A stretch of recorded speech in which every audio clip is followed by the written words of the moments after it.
Good evening. As you all know, I'm an orc. And orcs arrive precisely when they intend to. Never, nor are we too late, nor are we too early. We start when it's time. Also, you can't be happy that I'm live, you fucking... No, I'm just kidding. Good evening, everybody!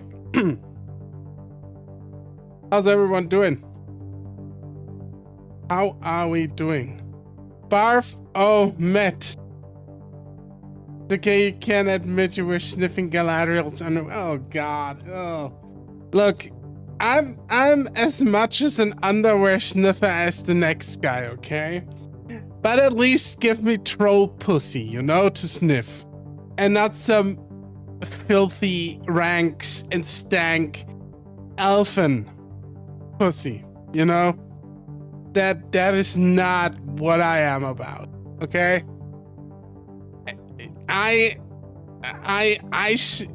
Look, no, we don't. No.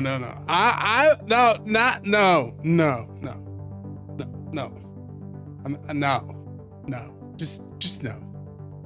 That is not what we are about, okay? We like the ladies a little bit bigger, and we like them a little bit more, you know, plumber. And I'll take a troll lady over that nasty rank elfin skank any day. Any day. That's just a fact.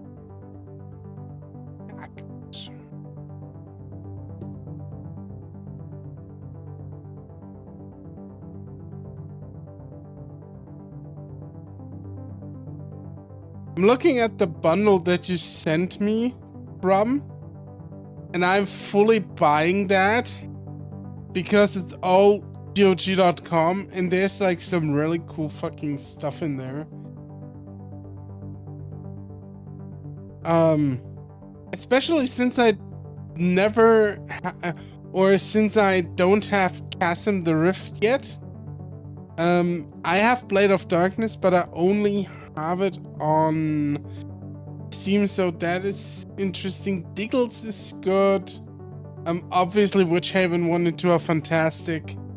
I should play those on stream at one day. See if I can make them work. Necrodome is also pretty fun, actually. There's a lot of good stuff in that bundle, so yeah, I will get that. Okay. We have been away for a bit. What happened? I've been sick, and that's basically it. And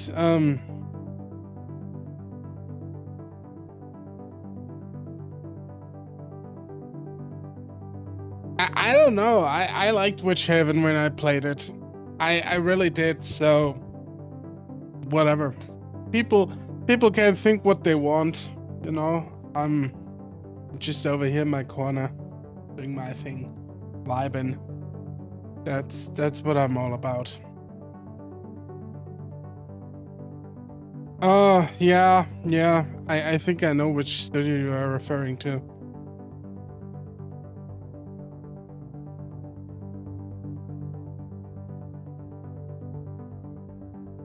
Capstone Software.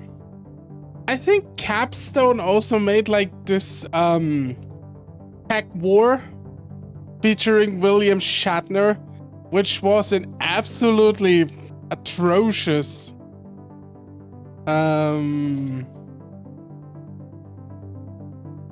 shooter.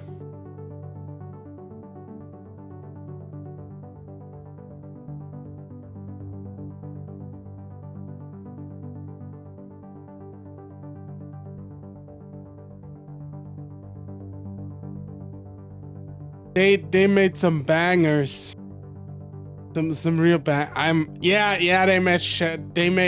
They made Tech War. I was right. They actually made Tech War. Fuck. Fucking hell. It made some absolute bangers, and by absolute bangers I mean some absolute dog shit. Yeah, I can see why people think there we go, Civi, exactly. The pinnacle of entertainment software. Corridor 7.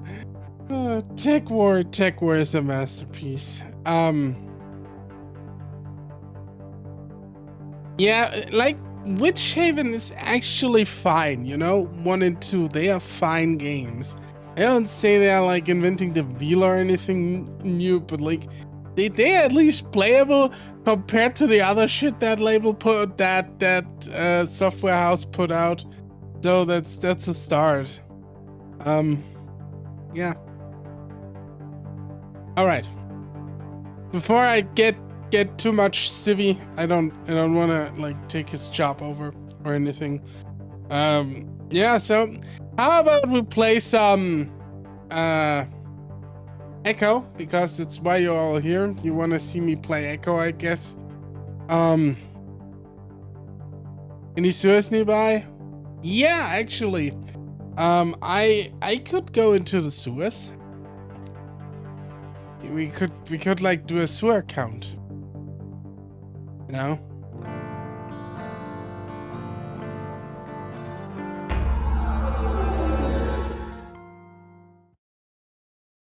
Sewer count. Oh.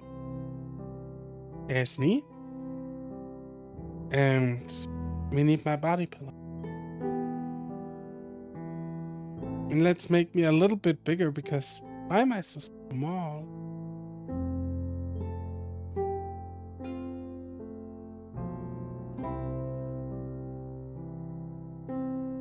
So tiny.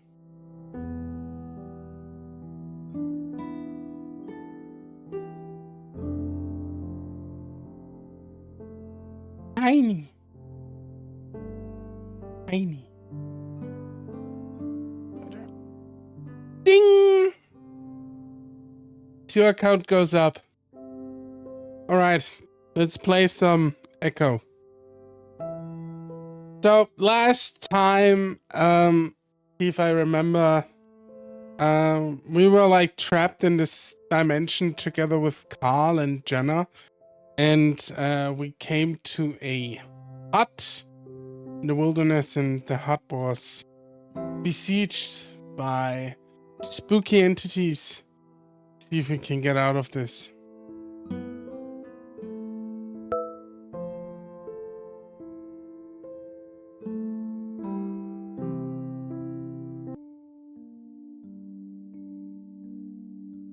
I grasped at the opportunity to talk about anything other than what we are obviously avoiding. I think I should be able to walk normally, maybe in a few days. Hopefully in a few days we'll be out of here so you can do that.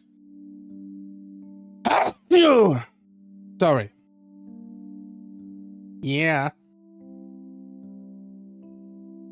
Jenna is definitely not herself right now.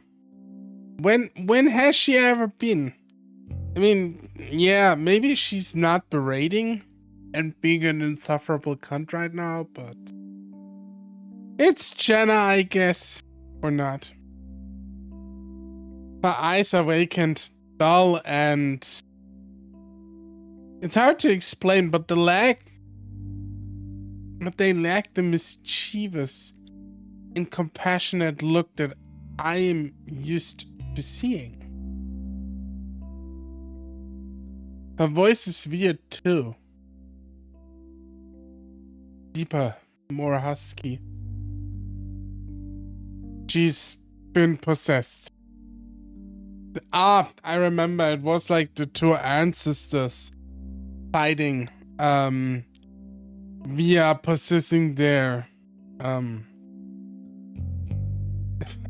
members. We'll be out here by then. Raven says it with a grin as he leans back in the chair he's sitting in. I feel like Raven is kinda stupid, but that's okay. Yeah, actually I wanted to talk to you guys about that. About what? about how to get out of here. And how do we do that? Well, I was thinking that the last time we were able to unlock the door, all we had to do was to find that letter. Raven blinks at me. So, we find a letter? Or something like that. We just need to find something, I think. We did find something. I look over at Jenna. Huh? I said we did find something. Carl burned it. Oh, well, I don't think Carl burned it. He did. I pause. But there's gotta be something else. Or maybe whatever's doing this has a way of putting something else here. The others don't say anything. I don't know, but we can't just sit here. Looking around is the least we can do. Where is Carl? Jenna's standing up now, looking at the ceiling. Faintly, I can hear the clopping of Carl's hooves on the soft wood. Looking around upstairs. Jenna continues to look at the ceiling, her face stony. Let's start in this room. Raven stands up and starts walking along the wall, looking up and down the logs, prodding at the spaces between. Jenna's still looking up at the ceiling, and I worry that she's going to try to go upstairs.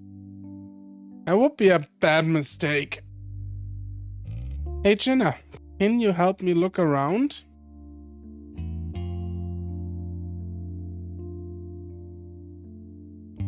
In the kitchen?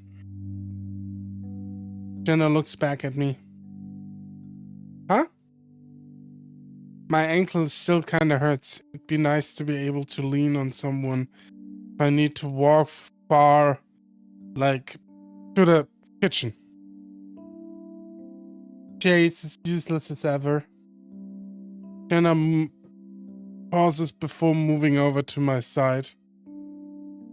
She stands there stoically, and I awkwardly wrap an arm around her shoulders. Thanks. Yeah. We amble slowly to the kitchen.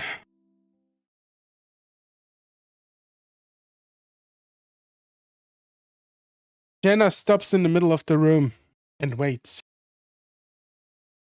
I guess I'll start with the cabinets? My voice goes up at the end like I'm asking a question. I did a pretty good impression then, because my voice went up to... No. Jenna doesn't say anything, so I stumble away from her, again awkwardly, before finding support on the wooden pantry. I hesitantly start opening some of the cupboards, feeling a lot less into my idea than I was just a few minutes earlier. Jenna stares out the window. So, are you okay? She finally looks back at me, frowning. I'm fine, why? You're being really distant. Do you need me to stand next to you? No, I mean, you seem like you're not really here mentally. I'm sorry. I open another pantry door to a set of glass mugs. Is it something to do with Carl? I know that Jenna's going through something similar to what Carl is. I just have no idea what's doing it or why. Something that wants this to go as unsmoothly as possibly. Clearly. I don't have a problem with Carl. I mean, what you did yesterday, I just have a problem with the way he acts. He could do a lot if he put his mind to it. It takes me a moment to realize that she's talking about what happened before all of this. So, you attacked him? What? No! That was something else. I turn around and finally see something similar about Jenna. Some life in her eyes. Maybe all I have to do is to talk about stuff before this whole warp to ghost dimension. I mean, he tries. He just has problems. Shouldn't a psychology major know that? Jenna looks away from me.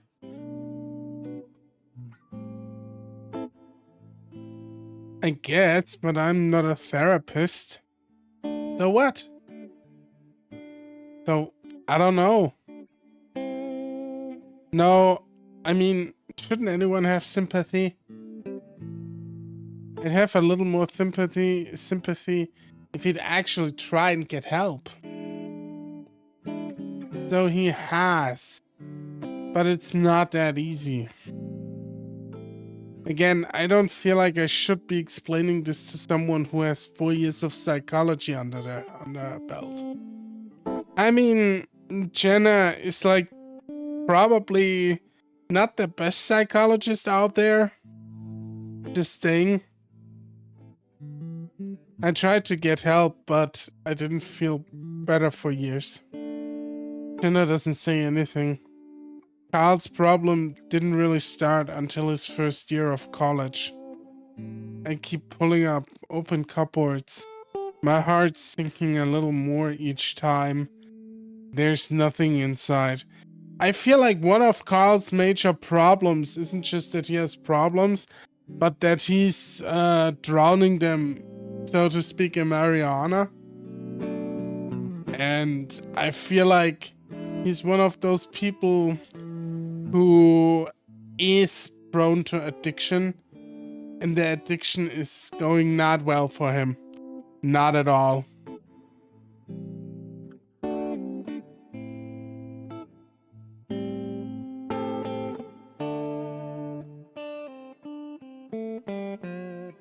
And yeah, it's me.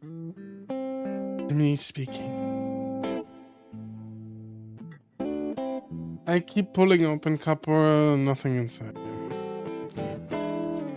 I mean, yeah, he had problems before, but it's only getting worse for him. Well, it doesn't matter what I think about Carl right now. We're trying to find a way out of here, and screwing around isn't gonna help. Who says that? Maybe a good orgasm will just magically warp us into another dimension. Jenna says it in such a way that I feel like it was supposed to be pointed. There's little doubt how that she heard us messing around upstairs. I sigh and reach up to pull open the last cabinet. He's not who you think he is. It's so quiet and deep, I'm not sure it's Jenna that said it. Turn around, but she's already on the other side of the room, standing next to the opposite set of pantries. Did you say something? Yeah, she did. She doesn't respond. I stare at her for another few seconds before slowly turning back around. The fur on the back of my neck prickles at the idea of turning my back on her. Why did these damn ghosts have to be so subtle and cryptic? If that's what it is, of course. It seemed like James had no trouble telling Carl about the whole clue finding crap.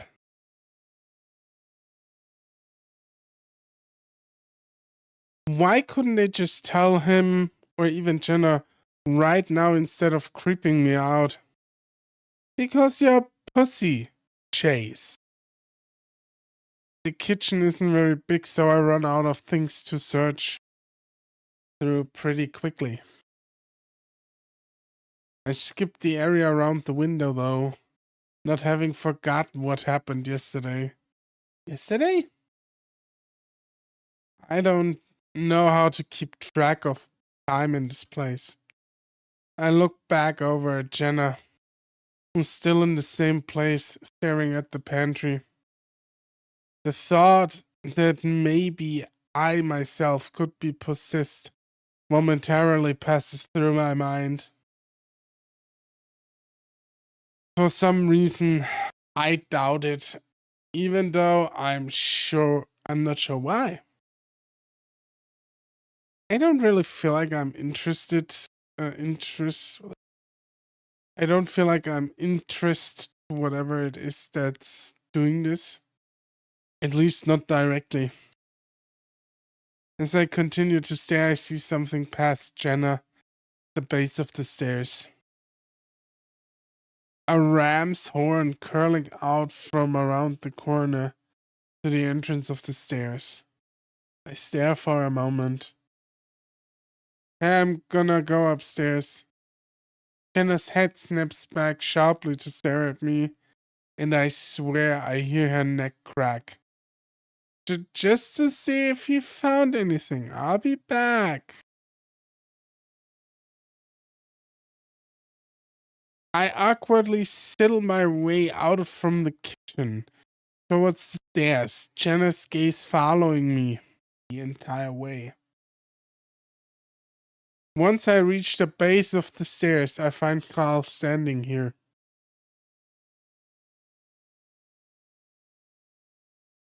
He jumps when I come around the corner and stands straight up, one hand resting against the wall.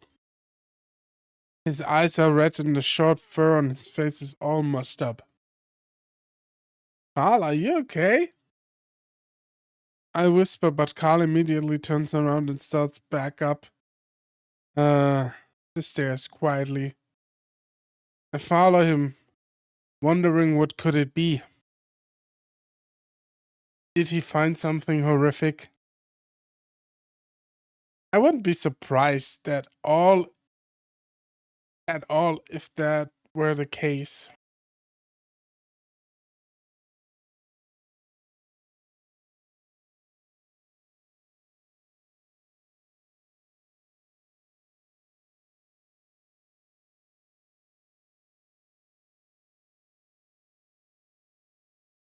Once we reached the top of the stairs, Carl heads straight for the bedroom. Carl, what happened? Did you find something? In that moment, he turns around and hugs me. So enveloping and firm that the air is almost crushed out of me. I grunt and freeze for a moment, listening to Carl puff into my chest. He's holding me like I'm something precious. Like if he lets go, I'm going to be swept away somehow. I'm quiet for a few seconds, letting Carl get whatever this is out of his system. My arms are pinned down to my sides. Anyway, so it's not like I can respond directly. Hey, are you okay? It's a dumb question because none of us are okay. Carl finally lets go. He turns away from me, right away, to sit on the bed and put his face in his hands. My shirt is damp and I look down at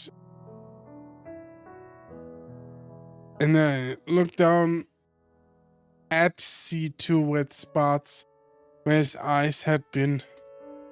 Tentatively, I sit down next to him at the foot of the bed and put my hand on his back. Hey, what happened? Carl sniffs loudly, wiping his eyes before putting his face back down in his hands. The ram sighs before finally straightening up to lean back on his hand, looking away from me. I just feel like shit is all. Can I help? I just had a moment, couldn't breathe. I keep rubbing his back, knowing that there really isn't anything I can do. A panic attack? How come? A lot of things. Carl shivers under my touch. And I feel like everyone's mad at me. Why? No one's mad at you. Well, Jenna first of all, but I feel like everyone thinks this is my fault or something. What? Why would any of this be your fault? He was probably right about Jenna though. It's my house. My great whatever it's all just my shit. He sniffs. I don't know, just being alone gets me thinking about this stuff. About how I'm still fucking everything up. Dude, Jenna told us. Fucked up things are happening everywhere, not just your house. I don't think that's what he meant, Chase. Which I'm assuming we are still in, maybe? And look back down at Carl. What brought all of this up? We are all just working together to get ourselves out of here. Carl wipes his face and sniffles noisily before sitting up straight. I wasn't finding anything, and I started thinking about what would happen if we never do find anything. That's not gonna happen. These things that are doing this are trying to tell us something, right? I don't know about that, man. He seemed just as confused and angry as we are. Carl looks at me with his reddened eyes. Like, they're fighting too. Yeah, it's what you call a surrogate war, right? Yeah, I guess they're having some issues. Some issues? Some? Carl reaches out and I let him pull me in to his side. I don't resist and Carl chuckles. And it's just creepy being up here alone. I fit against him almost perfectly. And I lay my head against his shoulder. Ah, this is so sweet. Sorry. For what? I feel like I should be the strong one. You already see me cry like twice. Hey, I don't believe in the strong one type of crap. I rest a hand on Carl's thighs, squeezing it. You want to squeeze something else, Chase? Admit it, you horny whore. You're stronger for the other person when they need it, and both people will need it eventually. Carl shifts against me and he laughs nervously. You're talking about us like we are a thing. Aren't we a thing? Look at what we are doing right now. I don't know, man. Hard to say when you're stuck in a haunted cabin. Ugh. How cute. I feel him press his nose to my head, inhaling.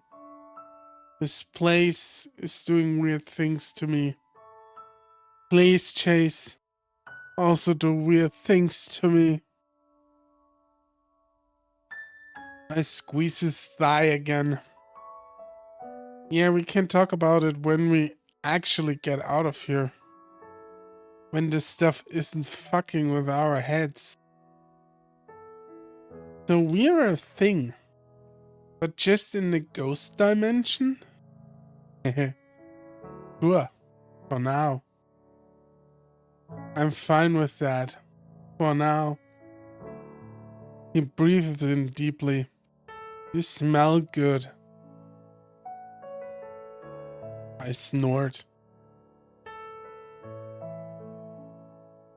What do I smell like? Like the ocean. Dude, I'm a river otter. Besides that, the river and ocean smell bad. Chase. Yeah, can we talk about how we, like, if somebody makes you a heartfelt compliment, stop being assholes about it? Because the ocean doesn't smell bad. Have you smelled an ocean breeze? It smells fantastic. Like, what the fuck, man? Chase, you're such a fucking diva.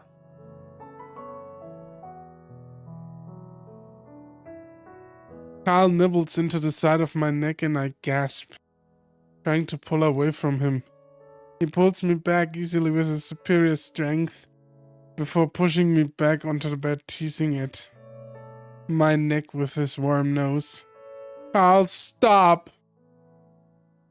I hiss at him, trying not to burst out laughing. He mumbles against my neck.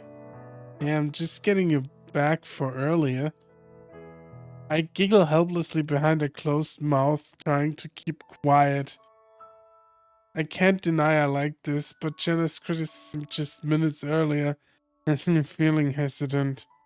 If you like it, so what? I mean, look, there could be worse things you could do right now, probably. There could also be better things, obviously, but like, just, you know, get that pressure out of your dick. He starts to move lower, but at that moment I hear a metal clang echo up the stairs. We both pause and Carl's large ears are perked under his beanie. I prop myself up on my elbows and look towards the doorway. I guess we should get back to searching. Yeah. With the moment clearly over, Carl sits back up on the side of the bed while I straighten out my shirt. Have you found something? Oh my god, Raven, what are you doing, you dumb fuck? Raven is like, hey, look, guys! I'm here! Raven's voice drifts faintly up the stairs. Carl and I look at each other. Hey man, maybe we won't need to. Wanna go check? Yeah, wait here a second. If it's nothing, I'll come back up and help you look around, alright? Okay. Carl scoots to the side so I can't get off the bed. As long as you don't get off on the bed. It takes me a few minutes to get down the stairs on my stiff ankle. Are you sure the ankle is the only thing that's stiff right now, Chase? Once I get into the kitchen, I'm confronted with an odd scene. Jenna's halfway into the wood-burning stove, reaching into the back, probably up in the metal tube. What are you doing? She found something. Raven's standing off to the side of the stove, bouncing on the balls of his feet. It's stuck. Jenna grunts as she adjusts herself, reaching in from a different angle. What is it? I hobble slowly across the room towards them. You need help?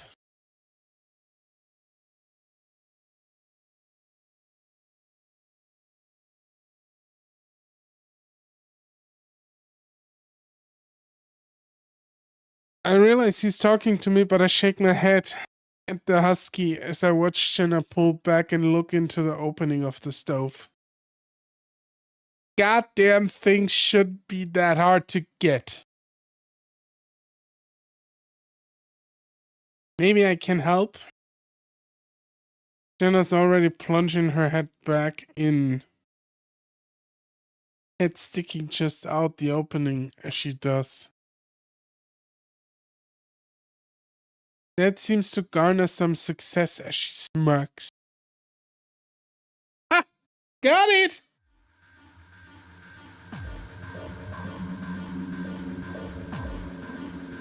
Then her whole body jerks as she's seemingly yanked into the opening.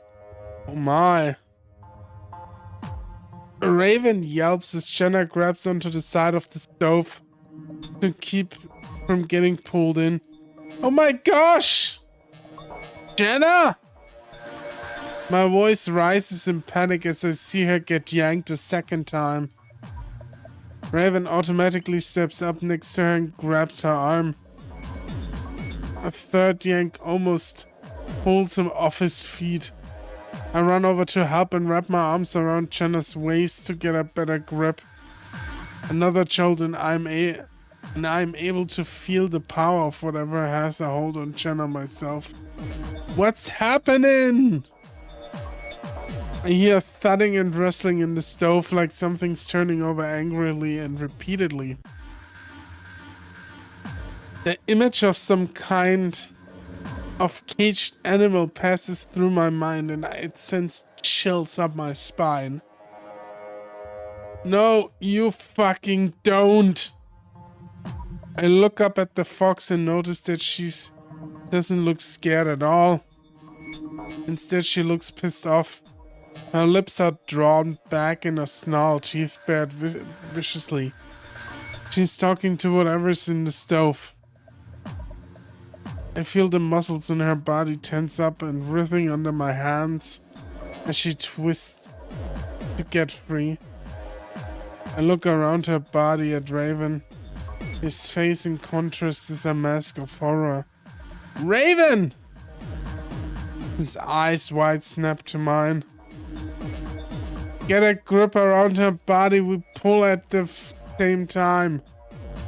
He briefly lets go of Jenna's arm to lean down on her other side and wrap his arms around her waist.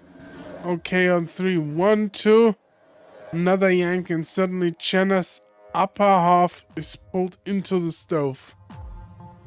I lose my balance and fall back on my butt, knocking my head against the metal stove. My eyes water and I let go with one hand, desperately rubbing at the back of my head, while I loosely keep a grip on Jenna with the other. Chase! Raven actually sliding into the fireplace himself at this point. I try to get my bearings and pull myself back up next to Jenna, but at that point something big and bulky comes barreling into the room. My vision clears just in time to see the big ram reach for Jenna's body, practically pushing Raven aside. His horns clank loudly against the stove as he wraps his arms around Jenna's body and pulls back with his 270-pound behind it. The fox emerges slowly, both of her arms still stuck in the stove, a determined look on her face. Carl lets go for half a second, lunging forward to grab both Jenna's elbow. He yanks back again, letting out a strained grunt. As her wrists emerge from the stove, I get a glance at black tendrils wrapped around them before those tendrils suddenly disappear. Carl and Jenna are both launched back, Jenna getting a cushioned landing on top of the ram as Carl lets out a loud wheeze. I hobble over to them, kneeling next to Carl as Jenna rolls off him, eliciting another grunt. Yes, exactly, they continue, Bum Bum. But I have to say, so far, it's really good. I know you probably will never read it, but it's really damn good. She sits up while Carl continues to later, his eyes wide. You guys okay? Carl waves a hand at me, rolling over onto his side as he gasps breathlessly. You almost missed the tentacle sex scene. We got tickled. We got tickled by tentacles. I can already see some nasty swelling under the fur covering her wrists. I wince. Jenna, are you alright? I'm fine. She's not looking at her wrists, though. Instead, it's at an ash-smudged folded piece of paper in her hands. From the bits that are covered, I can see that the paper is yellowed and ancient-looking. Not at all like the clearly photocopied newspaper we'd seen earlier. Jenna looks down at it, standing up. I hear her groan next to me and turn back to Carl. Can't go a day without getting beat up. I rub his shoulders as I look down at him, smiling. Wow, that was kind of heroic. Carl grunts as he sits up. I think so. Yeah, all at the last second too. Carl rubs his knees. Would have gotten here earlier if I hadn't tripped down the stairs like twice. He stares at the stove. The tentacles are at it again. Oh no, step bro, please help me. Step Carl, what are you doing? What the hell was that? I look into the yawning black hole and shiver. I don't know, it was all black and smoky, like what we saw before.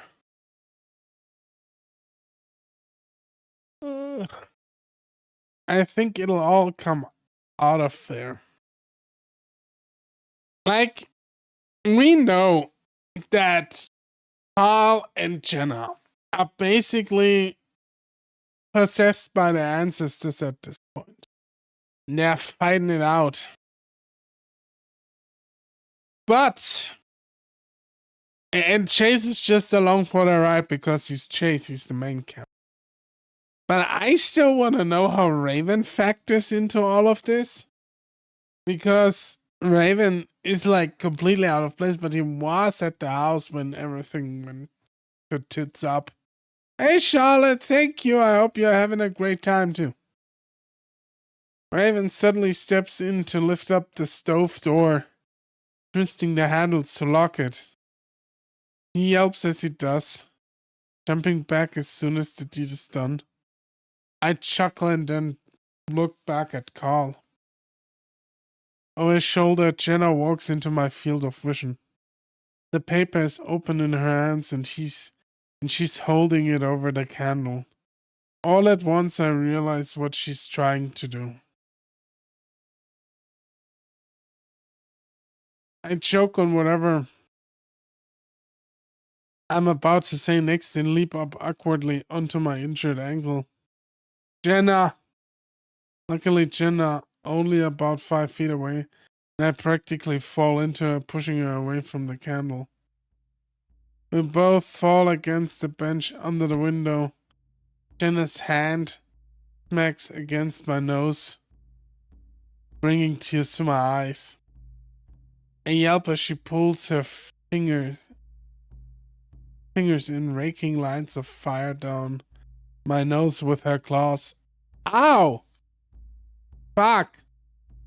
There's a pounding in my ear and I distantly register that the drums have started up again. She twists out from under me and pulls away from the bench.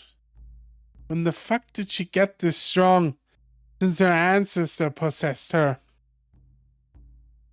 I numbly keep my grip on her wrist and she spins, swinging me away from her.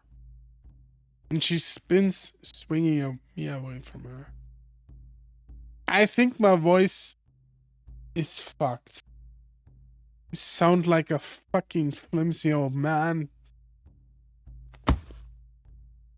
I yelp again, much more loudly this time as I crumble to the ground. Hal swears and jumps over me at Jenna. Wait! Try to grab him by the hoof that's passing over me, but I miss miserably.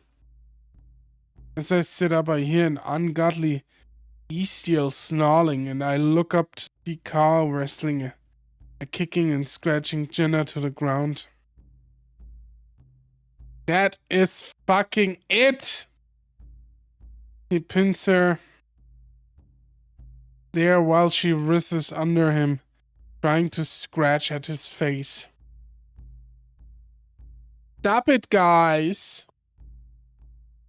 Raven is still standing off the side, his paws on his head, pulling at his ears. I crawl over to their writhing bodies, one eye wincing shut as each movement sends a lightning bolt through my leg. I grab Jenna's hand, forcing them down above her head. Jenna, stop!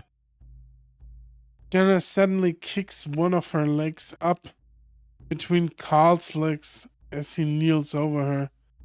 Oh shit, that was right in the balls. Fuck! He crumbles over on top of Jenna, lying on her legs as he tries to pin his thighs together. I look down into Jenna's face. Stop it, what the hell are you doing? Jenna snarls up at me, but it's softer this time. Her struggles die down a little, and after holding my gaze for about 10 seconds, she looks away. I relax my grip a bit, gasping as I try to rearrange my foot so there is not so much pressure on my ankle. I don't know.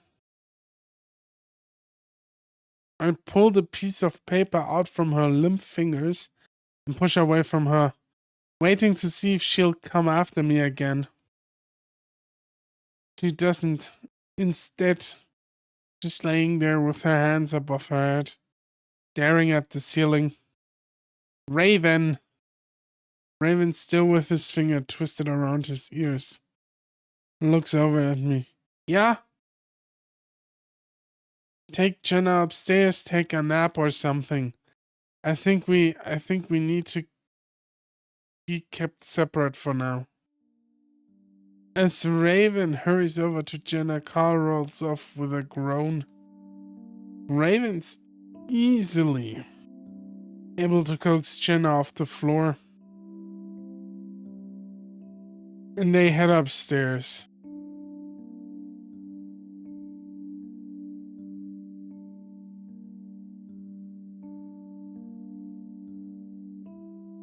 Jenna looking down at the floor all the while. I scoot over to Carl, holding my breath as each drag sends another spasm through my leg. He's on his side, hands between his legs as he squints at the wall. Once he notices me, he looks at my ankle. Fuck, are you okay, man? No, I don't think so. I stepped on it wrong again. God damn it. What the fuck is our problem? It's okay, you're just gonna have to carry me again. Carl chuckles before letting out another softer groan. What did I say about getting beat up all the time? Are you okay? I mean, his balls are wrecked. Yeah, his belts have been old or something. No, she kicked me in the fucking balls. I sit quietly for a moment, the pain in my ankle fading into a more cold electric sting rather than molten lava. What the hell is going on? Why would she try to burn it? Carl is quiet for a moment. Then he looks up at me again. You know, right? What? I could be wrong since nothing makes sense here. What? You know, this probably has to do something with James and John. I rubbed the back of my head again, feeling a bump swelling up already. Didn't we already figure that one out? I mean, with Jenna, you know how James was sort of talking to me? Yeah, like he told you what to find.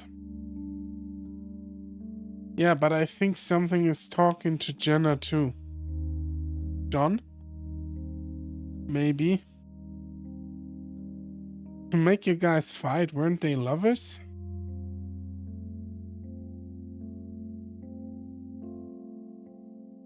I really want to know what happened between John and James. I mean, we kind of know already, but also we don't. And I want to know. Carl doesn't say anything, choosing to roll onto his back and lay his hands out to either side of him. I look down at the paper in my hand. Well, should I read this now or wait for the others? Might as well do it now. She might try something again. Alright, I'm gonna read it out loud then. Carl waves a hand in the air, indicating that I should go ahead. I scoot back against the wall so that I can stretch my legs out, then start reading. My dearest John, I've been hearing terrible things lately. They say you've been accusing me of the most egregious monstrosities. I dare not believe them. In fact, I will not until I hear your words for myself. There must be some misunderstanding. Has one of my many political enemies pitted you against me? Are you using the missing native boys as a weapon against my campaign? I would not think that to be below them, but what concerns me the most is you. Please visit me at my mansion. We must speak on this. I very much look forward to your company and believe that we can soon set this straight. Yours forever, James. I look up at Carl. He looks back at me. So, what do you think that means? Carl rubs inconspicuously at his crotch. I guess something went wrong between James and John? Well, yeah, but what? Sounds like he tried to frame him or something? I remember the newspaper clipping had somehow gone up in flames. Hey, that newspaper article that burned up said something about a Mesita kid that went missing. So native kids were going missing. John used it to get at James somehow. James probably killed all those kids and buried them in a shallow grave and then built his mansion on top of everything. Fucking hell, dude.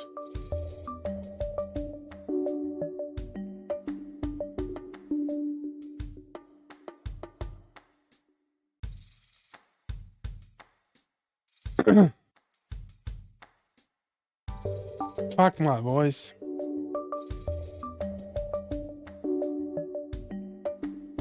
Maybe we still don't know if John was doing it anyway.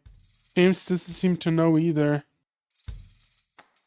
I wonder if we'd have been better off if Carl had a little bit of James in him right now.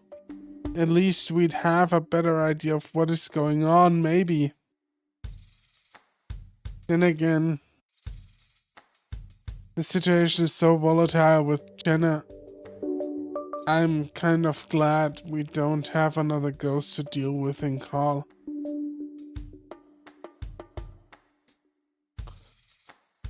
I look at the ram who's in the middle of pulling his waistband out to look in at his junk. If James is still influencing Carl somehow, then he really isn't showing it. Are you okay? Carl abruptly lets go of his waistband, snaps back against his waist. Yeah, I'm fine. Are your balls okay? Carl smiles ruefully. They look fine, though kinda hurt. Let me check if they're okay, Carl. Think about making a joke about making them feel better, but that doesn't really feel appropriate right now. This is always appropriate. I'm actually more worried about Jenna, and not just because she can't beat me up. Yeah. It seems that at this point, Jenna isn't really Jenna anymore. Should we talk to her about, resisting it? Work for me?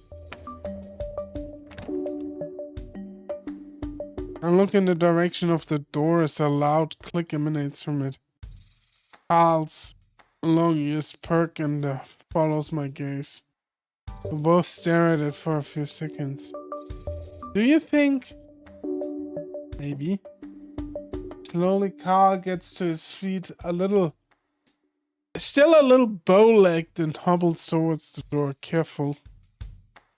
I say a little apprehensive that something might open it from the other side. Carl doesn't say anything, slowly shuffles towards the door, pausing in front of it for a few seconds. Slowly he reaches out and rests a hand on the handle and gives it a slight push. It shifts open a few inches. Carl looks back at me. Think we should get the others. We all stand around the door. Carl to my right, Raven to my left. Raven and I are making sure there's maximum distance between Jenna and Carl. The door is still shifted open a few inches. In the vertical black void it reveals is a little ominous. So we just go through? I don't know, man. That's what we did last time, right? Yeah. I feel like the real question is if we really want to go through the door in the first place. Is it just going to lead to another terrible place where terrible things happen? I feel a void similar to the one I'm looking at open up in my chest. The thought of being trapped in a loop going through door after door that leads to nothing but horror. Already this place was having an effect on Jenna that seems to be getting worse with each passing hour. How long can she keep it together? What did the letter say? Ends up. Anything she does now is putting me on edge. Like I'm just waiting for her to lash out again. My hand drifts conspiratorially to my pocket where the folded up letter is. I glance to my right at Carl, but he's got his eyes on the door. A few things, just more history stuff. But what?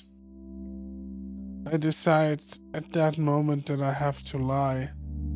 We need to keep Jenna or John calm if we want to get through this. I have a feeling that John wouldn't want to hear about James revealing what I assume are secrets.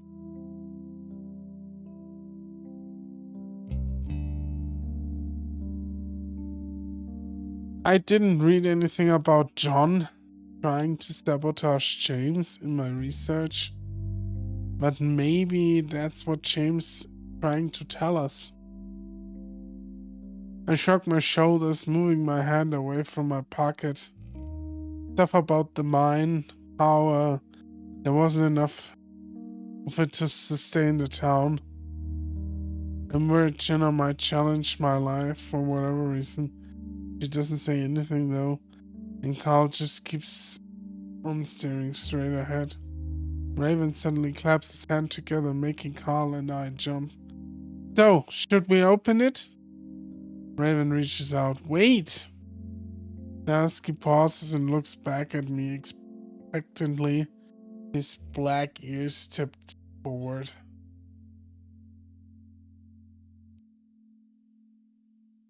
Should we do this? I mean, probably just gonna lead to another place.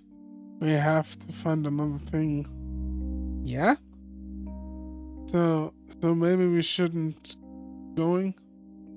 Stumble over my words, trying to piece together my feelings and put them into a sentence as I go. I just think that they are not really on our side, you know. Make an effort not to look at Jenna. So if they're not, why are we doing what they want us to do? I realize I'm shaking now, and I make an effort to make my hands still. That's when I feel something big and warm slide into my right hand, and I glance down to find Carl holding it. He gives me a quick look and a small smile before returning his attention back to the door. What else should we do? Raven's tone isn't accusatory, but it's genuinely curious. I don't have a very good answer. Of course not, you're Chase. You don't have an answer for anything. Well, maybe we can find a way back somehow. Maybe we are still in Carl's house right now. Carl's house, that place seems like it's 1,000 miles and years away at this point. Maybe we can wake ourselves up somehow. Raven doesn't respond and neither does anyone else. I realize how stupid I must sound. Sorry, I just feel like we are taking things too fast right now. Carl gives my hand another squeeze. Hey dude, we are all a little scared. We can talk about things. Carl looks past me at Raven and Jenna.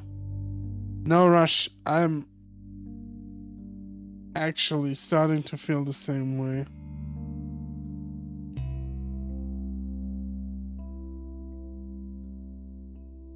I feel like my cheeks burn at the way I'm holding everyone back because I'm scared. So, when I had that guy in my head, I sort of felt like he was taking us somewhere.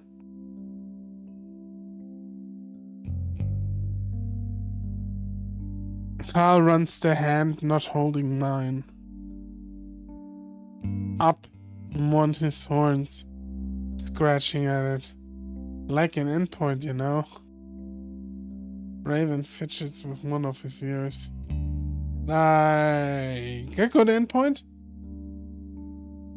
Yeah man, I think so.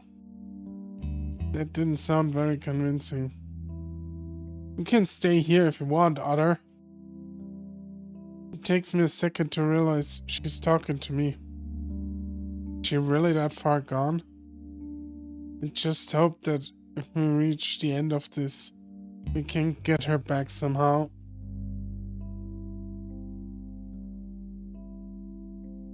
Wow, Jenna, that's crazy. I cough to clear my throat. No, I'll go. I just wanted to think about it for a second. Have you thought about it then? Yeah. I look at Carl, but he only offers me a shrug and a comforting rub on the shoulder. Well, if that's all, then let's go. Jenna steps forward to grab the door handle, and I bite my tongue to keep from saying we should wait again. The door swings open to reveal blackness. Just like the last time. Unlike the last time though, There's a spot of flickering light in the distance. The fire. Everything's quiet right now. No drum beat. But the darkness is unnatural. It's inky and thick. Thick. Like it's alive. I get the unnerving feeling that it's trying to eat the light from the fire. Maybe towards the fire. Jenna suddenly steps forward and just like that, she's swallowed by darkness. Jenna, wait!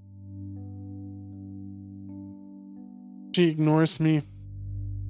Carl gives his shoulders another shrug. Well, if she's being persuaded, I guess she probably knows where she's going. I see her form pass in front of the firelight a few times. Then she goes. Alright, here we go. Despite his nervousness, Raven still sounds cheerful about stepping into oblivion. Ready, dude? Look over at Carl and he's gazing back at me warmly, an encouraging smile on his face. Dude, I'm reaching my limits too. If we have to do another place like this, his ears droop, looking almost defeated. I nod, swallowing as quietly as I can. Stealth blow job. Swallowing quietly. That's what they're gonna do.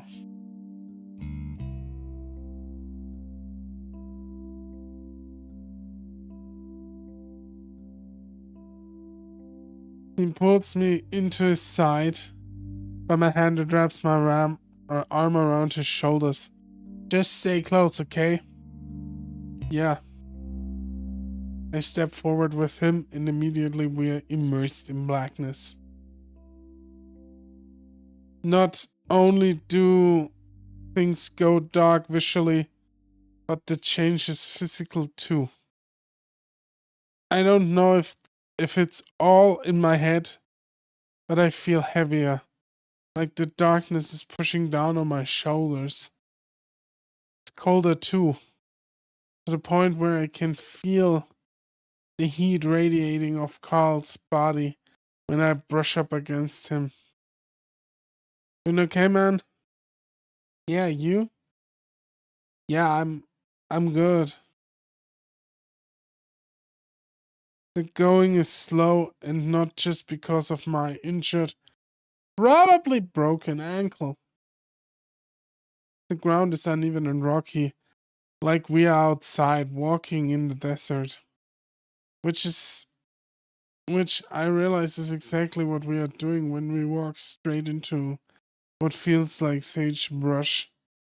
Carl thrashes around with his hands, not holding on to me, and we are able to sort of stumble around. Where the hell are we? I mutter as I stub my toe painfully on a rock. Outside? Yeah, but where outside? Desert, right? So, do you think that we're still in Echo? Nobody can ever leave Echo, so yes, you're still in Echo. Carl's quiet for a moment. Maybe, but not really. I mean, I don't think we can just walk to our houses. I wonder if maybe all the others, TJ, Leo, and Flynn, are out here, too, in the darkness. I want to call out, but I'm too nervous that it's going to attract something to us. I still remember the black figure dancing around the fire we are walking towards at the very moment. We are close enough now that I'm starting to be able to make out Carl in the darkness. I look back at the house and see how far we've gone.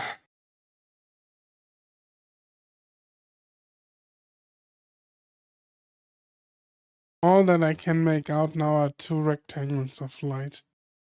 One for the door we came out of and one for the kitchen window. In the ladder, a dark figure stands framed by the faint light inside. I squint, not really sure what I'm seeing. Then it moves, disappearing from the window. Stop walking, and Carl stops with me, looking back over his shoulders. What? I don't... Did one of the others go back? The black figure appears again, this time in the doorway of the house. I don't even have time to react to that before it steps forward and the door swings shut with a distant snap. Oppressive blackness takes the place. I grab onto Carl more tightly. What the hell? My mind flashes back to the black thing I'd seen crawling out of the wardrobe. Come on. I nudge into Carl's side, trying to get him to hurry along while resisting the urge to try on my twisted ankle. Oh my god, it's oh my god, Leaf Hulk! Hi! Oh my god, you are a channel member. Hey, welcome. Thank you for subscribing. It's me. Yeah, it's you. Hey. How are you doing? Leaf. Happy to have you, man. I'm realizing that it might come to that. I'm doing great, loving the email. Thank you. I plan on uploading more. as soon as I get more channel subscribers, we can upload more emotes. I have 2 more, and then I will commission more emotes, more orc emotes. Glad to finally support you. Well, that means the world to me. I'm very happy, man. Overracked breathing, though. There's that silence all around us, except for a drum beat. By the way, Leaf Hulk, if you have any ideas what you like to see for supporters, let me know. I'm always happy to hear people out because I usually lack ideas. Carl's gripping onto me with both of his hands, practically hauling me off my feet as he pulls me along. Suddenly he stops. What the fuck am I doing? He lets me go and crouches down in front of me. On my back. I'm there before he even finishes the sentence. And soon my face is bouncing off his hard skull as we start sprinting towards the fire. Oh my, something is chasing them through the desert. Whether it's my head or not, I swear I can hear it slithering around behind me, like a snake sliding over dry leaves. I shiver, not wanting to look back, but I do it anyways, trying to peer into the darkness. You're so... Jeez, why are you doing this? Of course I can't see anything, but I swear something flashes in front of the lone rectangle of light coming from the cabin's kitchen window. The rustling sound gets louder, and now I can't pretend that I'm imagining it. It casts a picture into my head. That black shadow creature, contorting and bending through the sagebrush that Carl was having so much trouble moving through. I hold onto one of his horns and lean towards you. Carl, it's getting close. And then my stomach lurches as it feels like the floor just suddenly drops. Next thing I know, my nose smacks hard onto the back of Carl's head before I flip over, landing on my back in what feels like a sea of sharp rocks. Ow. It doesn't sound really good.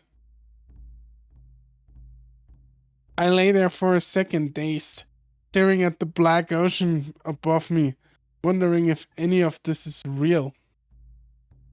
Am I still dreaming? Maybe I'll just wake up in my dorm, probably late to my legal and ethical issues in journalism class. Fuck, are you okay? A muffled voice breaks through my haze of confusion and pain. I can tell you the legal and ethical dilemmas of journalism, my friend. Corporate journalism is an ethical dilemma in and of itself, my dude. Sorry. I'm fine. I barely mumble through my numb mouth, which feels like it's full of pennies. Did you just smack your teeth out? I can see I'm making dark stains on the back of Carl's shirt. It feels like my face is caved in. Probably because it is. I wonder if my nose is broken. But the fear of the pursuit is returning, and I quickly clutch at Carl's horns before he resumes his sprint. He finally comes to a stumbling halt in front of the massive bonfire, which had looked so small from the cabin. We both stare up at it, the heat almost unbearable. The whispers behind me reach a crescendo, the hissing just over my shoulder. What are we supposed to do? My voice raises in pitch as I look back behind us, the black shape now discernibly in the firelight as it slithers around the rocks and sagebrush. It's like a person imitating a snake. I grip onto Carl as he turns to face it, then takes a step back, then another. I don't know. I cling to the ram and I can feel him trembling underneath me. As the creature reaches the edge of the circle of firelight, Carl turns and starts running past the fire.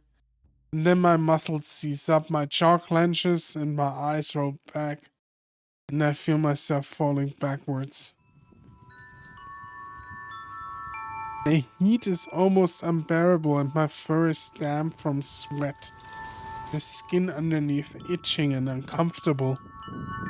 I can feel the sun on my face, the brightness turning, the insides of my eyelids a dazzling red. I don't want to open them. No. I just want to sleep. I almost do fall asleep, but a distinct chorus of shouts and screams jolts me back awake. Now I do try to open my eyes, but I can't. Like they are glued shut. I reach up to paw at them, but my arms won't lift. I must be dreaming, stuck in a paralysis. So I lay there listening to the shouting and screaming, imagining an angry mob. Then what seems like hours, the voices fade and the red turns deeper, darker, blood-like, as if the sun is setting. Is that where they killed James? Is that it? James got murdered. And that's when I can finally drift away back to sleep. A soft choking moan brings me back to the surface. I'm still hot and sweaty, mom's spaghetti, but the blazing sun isn't shining in my face anymore. I wiggle my fingers and shift my arms a bit, feeling them glide over fabric. At least I'm not paralyzed anymore. Another moan, followed by a coughing sound, forces me to open my eyes, realizing it's not part of a dream. I stare up at the ceiling, a textured beige ceiling. I'm back in the room where I slept how long ago? A day, a few days. It doesn't matter because everything comes back to me at once. I feel like a lead weight has just dropped onto my chest, knocking the wind out of me. Fuck! Is this not over? Now I'm starting to become convinced that this is never going to end. We are stuck in a loop, just like in my dreams. The time loop! You know what we need? We don't need a time loop. We need a time loop. Like looping it up, you know, the time. Another moan, slightly weaker, makes me sit up and look around the room. I'm alone as far as I can tell. Where are the others? Am I actually alone? I can't stop. The Higurashi kind of shit. Yeah, exactly. Higurashi kind of shit. We gonna loop it up, Higurashi style. I don't know if they looped anything up, but I can't stop a soft whimper coming from my mouth and the thought of being separated from the others. I was barely keeping it together with Carl, but without him. A loud cough through the wall behind me makes me jump again. I quickly slide off the bed and immediately cringe as my weight comes to the rest of my swollen ankle. Jesus Christ, that must hurt.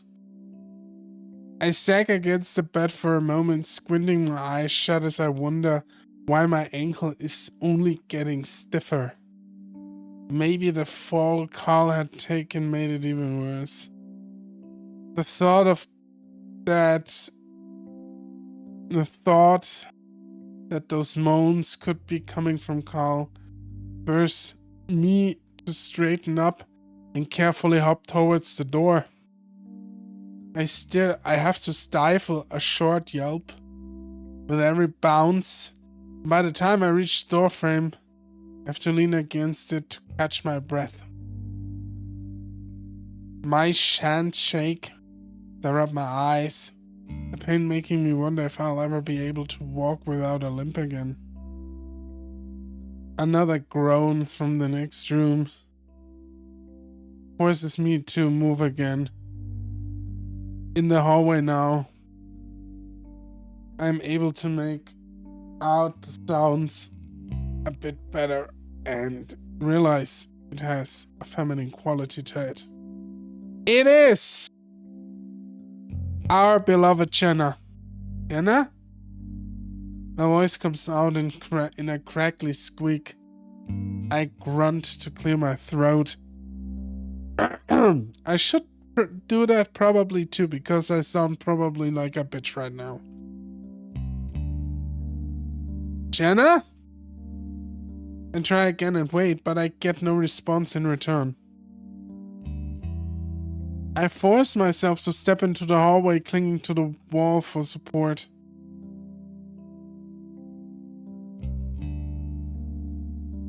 When I look down the hall next to mine, I find something very familiar.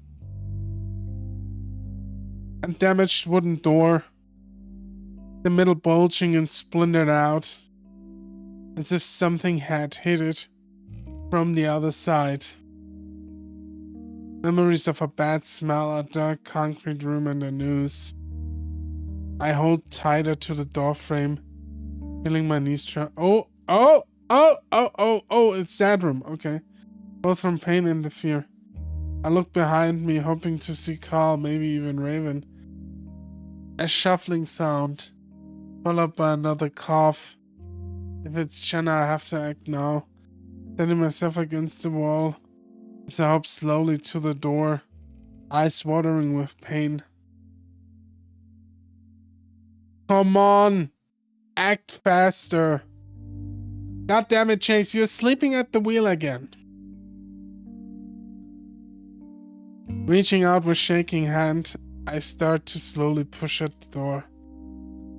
I'm hoping that I might be able to crack it open just a little bit and not draw the attention of whatever is inside.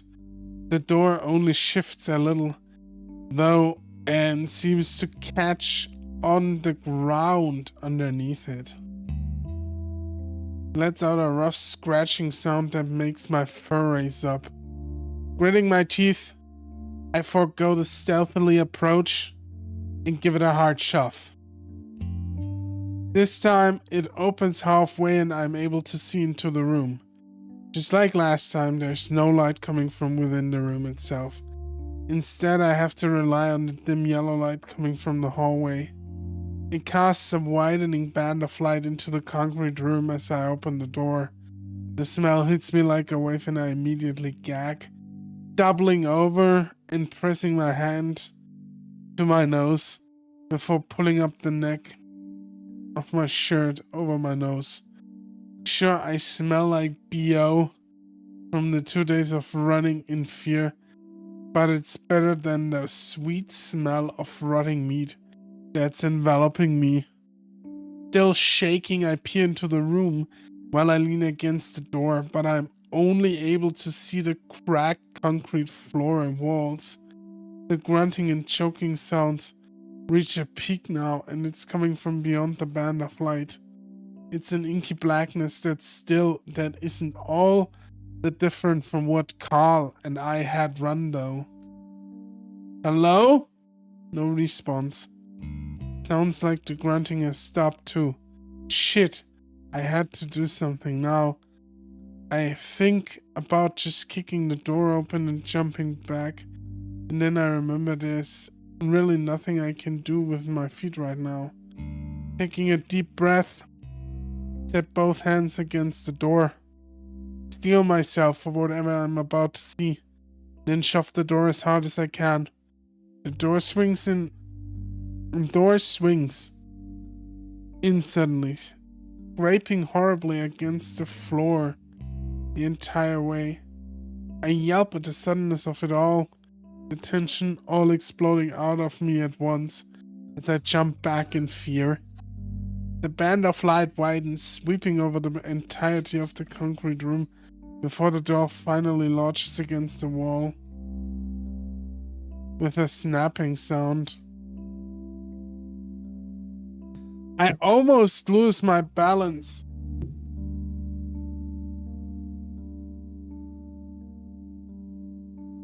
Arms swinging around cartoonishly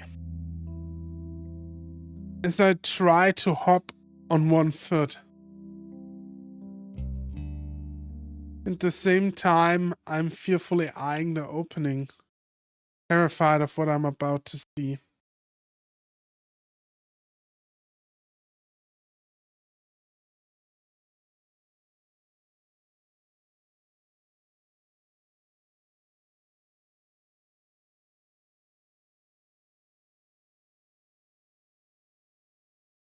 And what I do see is definitely terrifying.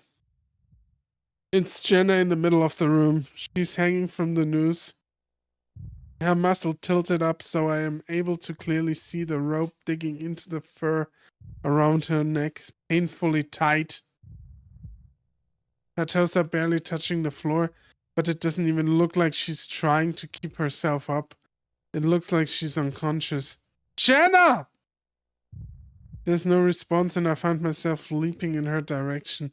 I forgot about my ankle until all of my weight comes down on it twice in my mad dash and I literally scream as it happens. There isn't any time to worry about it though as I grab at Jenna, unsure of what to do. Hoist her up, you stupid fuck.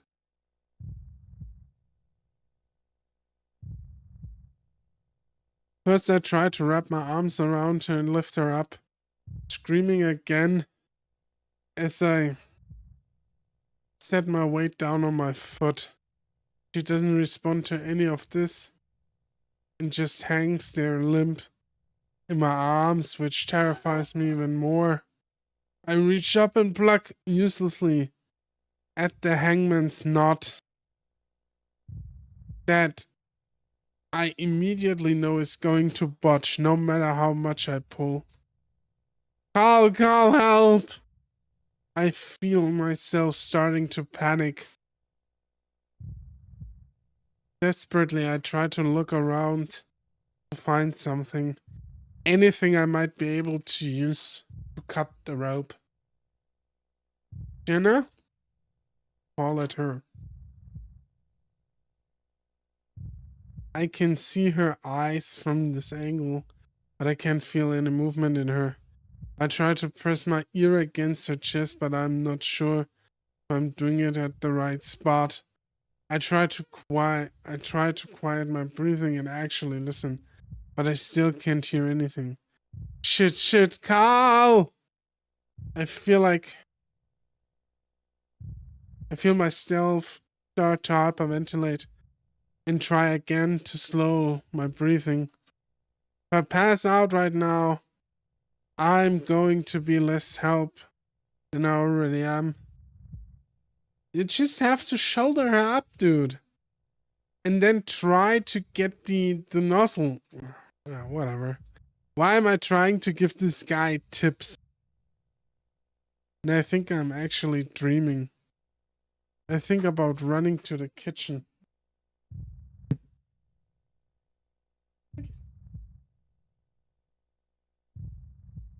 Downey, what's up? I reach up again and start trying to run my fingers underneath the rope, but it's useless. Way too tight. My eyes start to water as I realize I'm not helping her at all right now. Aside from taking a little pressure off her neck. But it might be too late anyways. Help! I'm suddenly hyper aware of the screaming pain in my ankle and I feel it giving out. Oh shit! Daddy, thank you!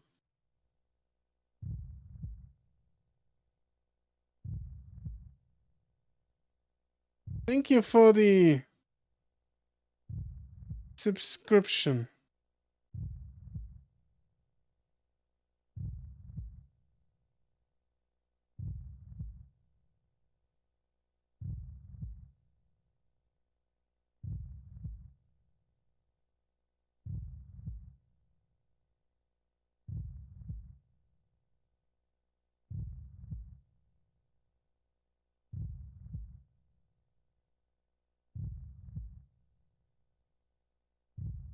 You know, Yang's always late paying the rent. That's fine. I appreciate everyone who subs to the channel or becomes a channel membership, as it is called on YouTube. That's amazing. Because it's never expected, but always appreciated. And Zovian is here too. Zovian, my dude, what's up? How is everyone?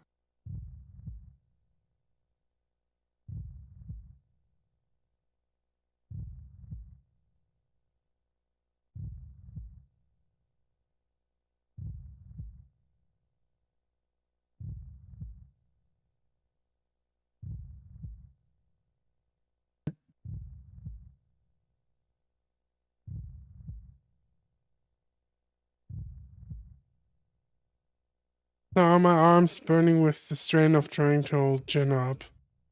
And press my face against my chest or against her chest. Feeling myself start to give up on everything. And then suddenly the weight disappears and I feel Jenna lift up several inches into the air. I look up and see Carl next to me, his big arms easily able to keep the fox off the ground. Not only that, but he's got a knife in one hand. Yes, cut the rope. I recognize it as the same knife Carl had used earlier in the hallway. Carl! I sob with relief as he sets the sawing at the rope, and soon all three of us come crashing down to the ground as Jen is cut free. We lay there in a heaving heap. Are you sure Jenna is breathing again? Shouldn't you check that she started? Okay, there it is.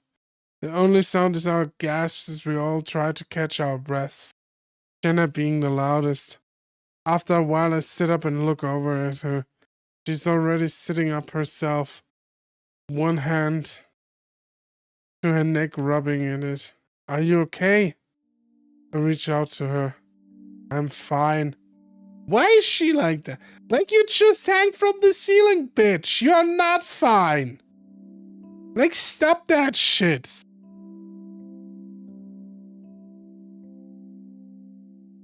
She leans away a little from my hand, so I drop it. I thought you were gonna die, Jenna. My voice is all shuddery, and I struggle to keep my emotions under control, to not have a panic attack. Whatever was controlling this whole scenario just tried to kill one of us. But I guess that's already happened with the shadow creature thing, and even with what's happened to Raven. Jenna picks up the knife and brings it up to her neck, starting to saw away at the rope. I can't help. She ignores me. I look over at Carl and see that he's flat on his back, arms spread out. Thank you, Carl. I don't know what I would have done if you hadn't shown up. Carl raises a hand in acknowledgement. How the hell did you get a knife? Carl takes a few more gasps, catches breath. I heard you guys and saw that and did shit and stuff. He gestures up at the hanging rope. The end of it. After the cut.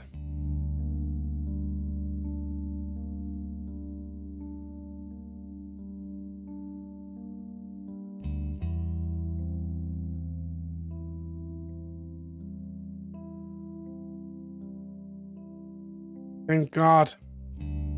We lay there a while longer, Jenna busy hacking at the rope.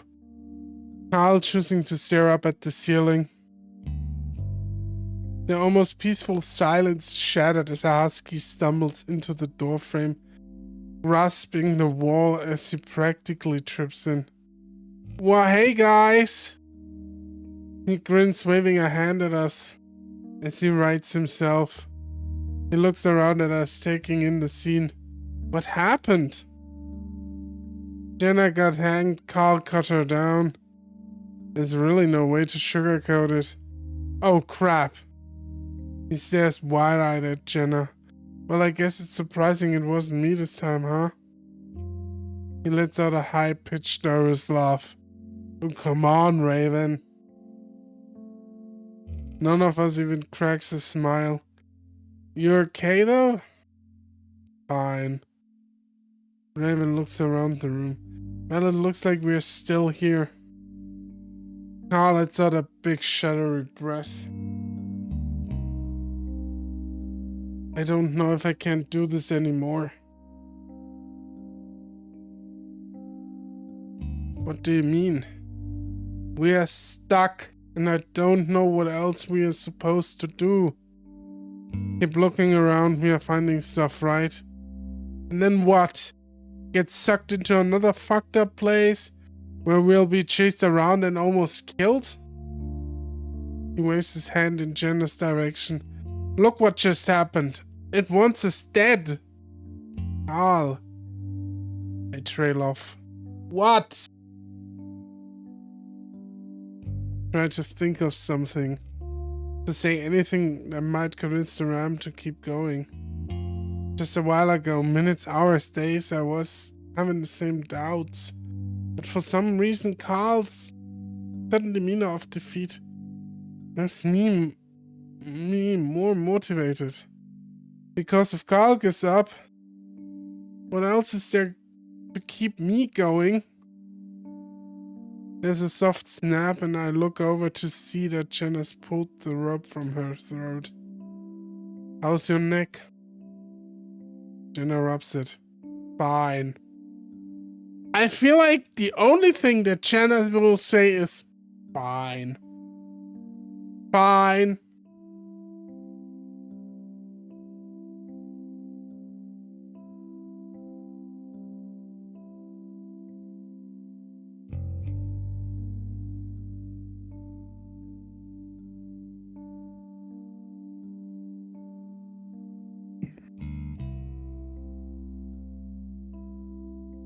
Her voice has an air of disinterest. Despite this situation, she seems distracted too, her eyes flickering around at the ceiling, like she's expecting something to happen up there. I look up, but all I see is concrete, that spider web with cracks. The rope I notice is hanging from nothing. It sort of just grows out of the ceiling. Carl lets out another sigh next to me. I wish I had a joint.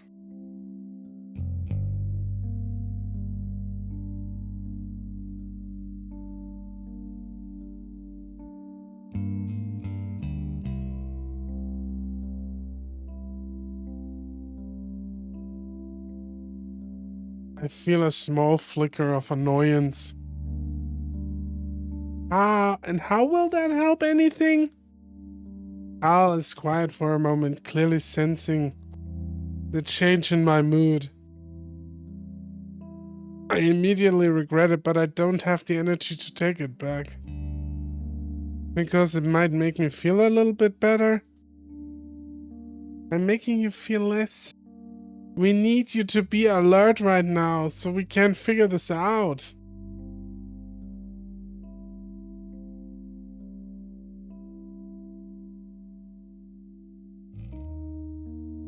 Yeah, we do. Yeah, I can tell Orion that she is not really there. But I'm actually looking forward to her route. Which is gonna be interesting, for sure.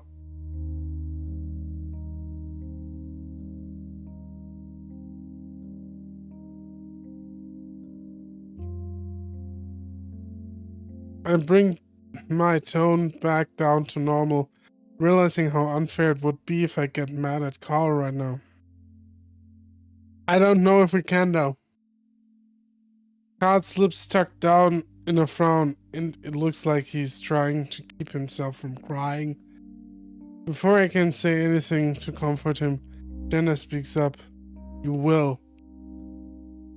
Her voice is dark, firm, and completely unlike the way Jenna has ever spoken before.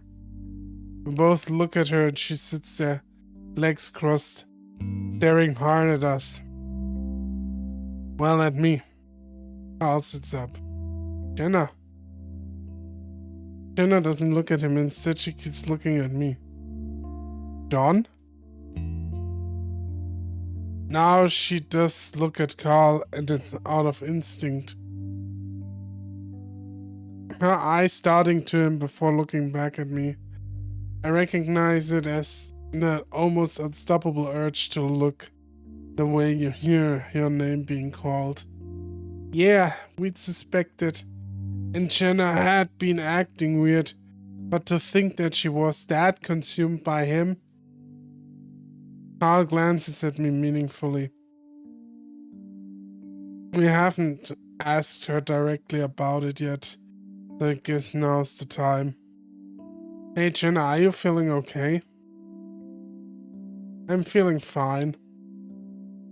It's just that you haven't seemed like yourself for a while now. What do you mean? I look over at Carl as he shifts himself around on the floor. Listen. When we first got here, and even a little before, it was feeling weird. I was feeling weird. Carl pauses as he seems to be searching for the right words.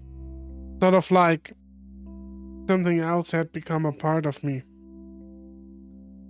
Jenna narrows her eyes at Carl but doesn't say anything.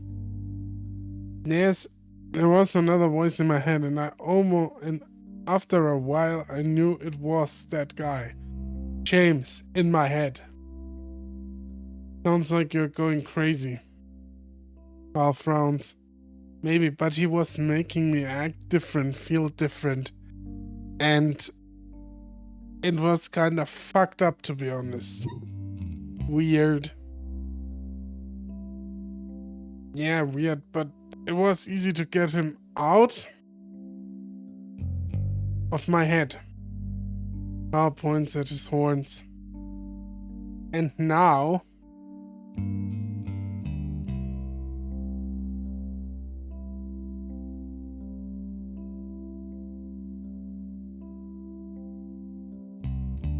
And now he's not here and there anymore. Jenna keeps that stern look on her face, frowning at Carl. What are you trying to say? Well, do you know a guy named John? John B. Gay? Not really, you keep mentioning him, but no one's told me who he is, aside from the fact that he was hanged. I remember the picture I took of John back in crawl space. Carl's space. My hand feels my phone through my pocket as I almost reach in, pull it out before remembering it's dead. He was in some of the pictures with James Hendricks, the founder of the town. Jenna stares at me blankly. James was Carl's ancestor, right? We think that John was your ancestor too. He was a fox and has the same last name. So? So wasn't your family an Echo since the beginning? Yes. So it seems like you're probably related to him, right? Jenna stares hard at me, then I call. Our family doesn't have records like yours, Carl. Carl frowns again. I feel like that is for a reason. And not a good reason, mind you. You say that you say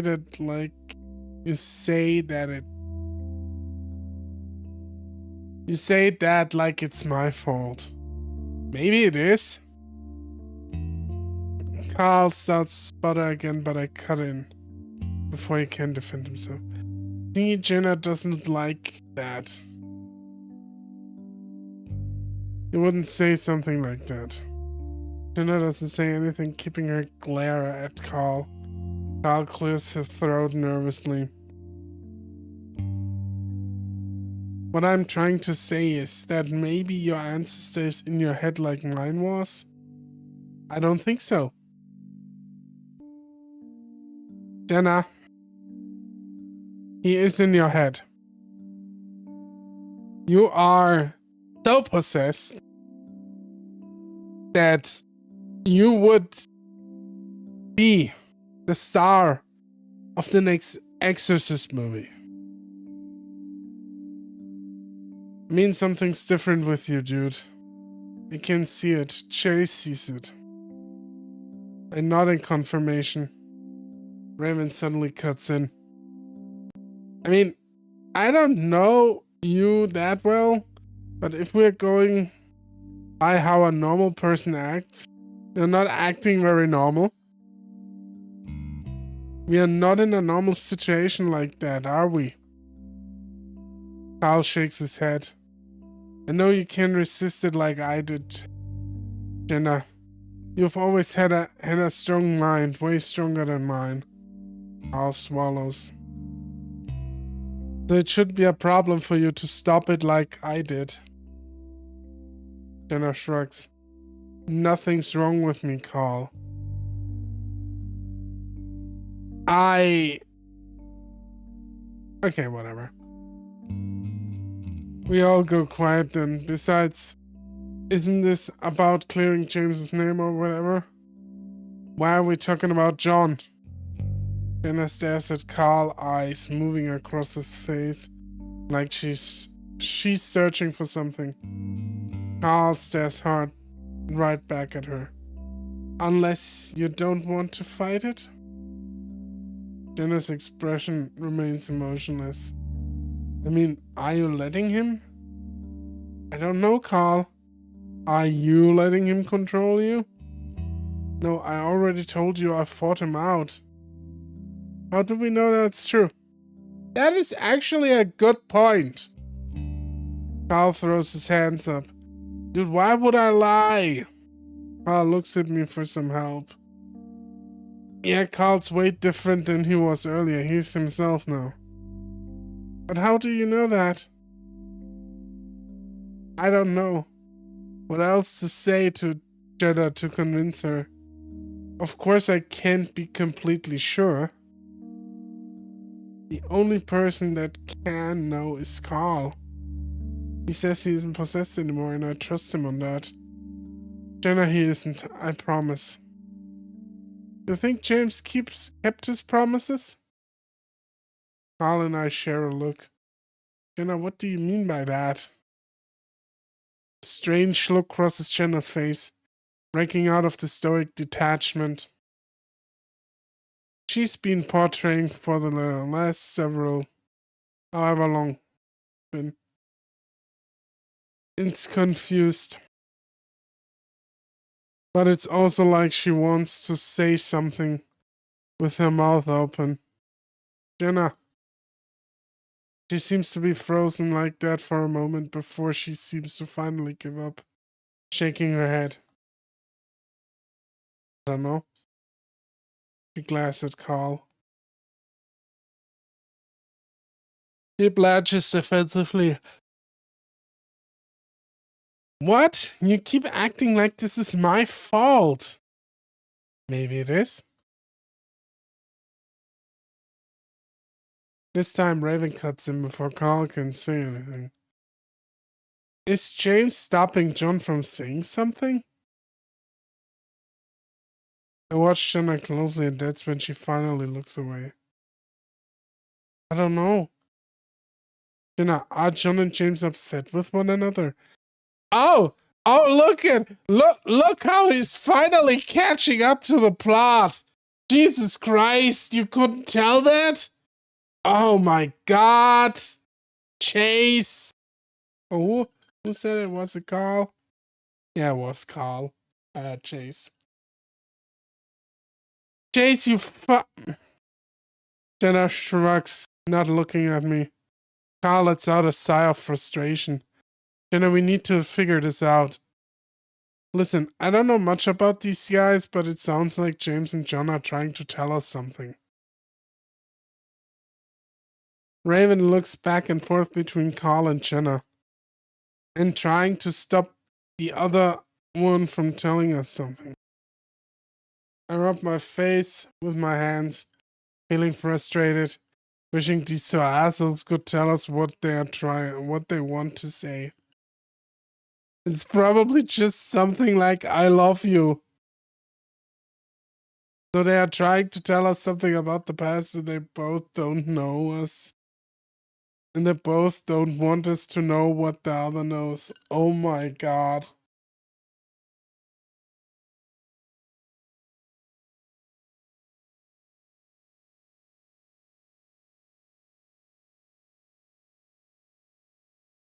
So good. Hey, let's try not to tell them what we want to tell them.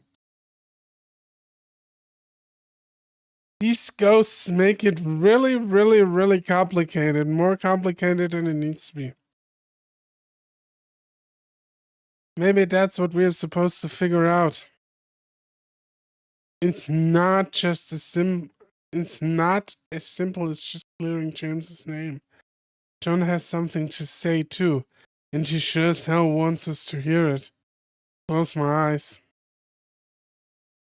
We are stuck in the middle of a possessed ghost fight, with each of them trying to tell us their version of the story. Yes! The whole thing seems ridiculous, insane. But I really don't have anything else to go off of. I mean, go off. Did you find anything about them in the crawl space? I try to think back. Like I said, they both got convicted of sodomy. John was hanged and James left to start his ice cream business. But both are convicted of sodomy. One got hanged and the other started his ice cream business. I love I love how very different are the how very different the punishments for these people are. A little unfair, yeah. Just a teensy tiny little bit, you know? One guy gets just hanged from a fucking tree and the other one can start his ice cream business.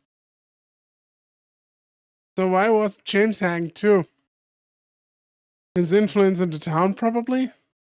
Well, I can see how that might cause problems between the two of them. I look over at Carl, who's still looking at Jenna. Jenna picking at the rope in her lap. Hey, did James tell you anything while you were under his influence? Like, did he say anything? Carl rubs his chin. No, not really. It's weird, I just sort of felt different. I said things I wouldn't normally say, but I guess I never heard any voices. There isn't much more to talk about at this point. Unless one of the spirits decides to do something else that can help us somehow. So, what are we supposed to do next, exactly? Raven points at the back of the room. There's a door there. We all look in the direction he's pointing. Sure enough, there is a door there. The concrete door practically cut out of the wall. It's featureless aside from a rusty metal handle. What? Was that there before? I think I could have seen it the first time I looked in. Jenna stands up, taking a few steps towards the door. What, so we're just gonna go through another door? Carl's laying back down on the floor on his back, staring up at the ceiling. I can't understand where he's coming from. Another door to possibly another nightmare. But his sudden reluctance is making it easier for me to find the strength to keep going. I reach out, resting a hand on his. Carl, this might be the last one. It might be the way out. Carl snorts. Seriously, dude, you think they're just gonna let us go? We've accomplished nothing. We can leave you here if you prefer. I glare at Jenna, but she's not even looking at me. Instead, staring at the concrete door. Carl, we have to keep moving. If we go through another door, we are at least going somewhere. Yeah, and besides, the bad stuff has only happened to me and Jenna, so you guys probably have nothing to worry about. We can't stay here forever. Gently stroke the back of Carl's furry hand. He laughs again. Maybe we could just keep pulling grilled cheese sandwiches out of the cupboard. Carl props himself up on his elbows. You know, who knows? Maybe I can get some weed out of there. Carl looks back out in the hallway, apparently seriously considering that.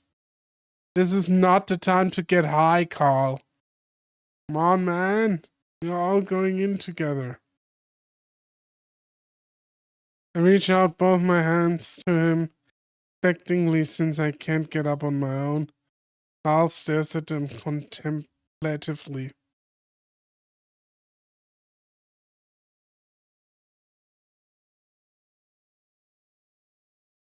What? You're here to invade my stream like Napoleon? Did you know that Napoleon suffered from erectile dysfunction? Hi. Did you know that? If you are like Napoleon, then I won't go into it. Alright, man. But if this freaky spooky ghost dimension goes on for another fucking door, I'm gonna pull a joint out from the magical cupboard. Of course. Jenna is already standing in front of the door. Hi, how you doing? Man, I don't want to pass out again. We just did that. I look back towards the hallway. You know, maybe we should check the rest. I know you do. I know you are, and I know you do. Maybe. Jenna reaches forward to grab up the metal handle, and before any of us can say anything more, she yanks it open. The trail leads through the desert landscape.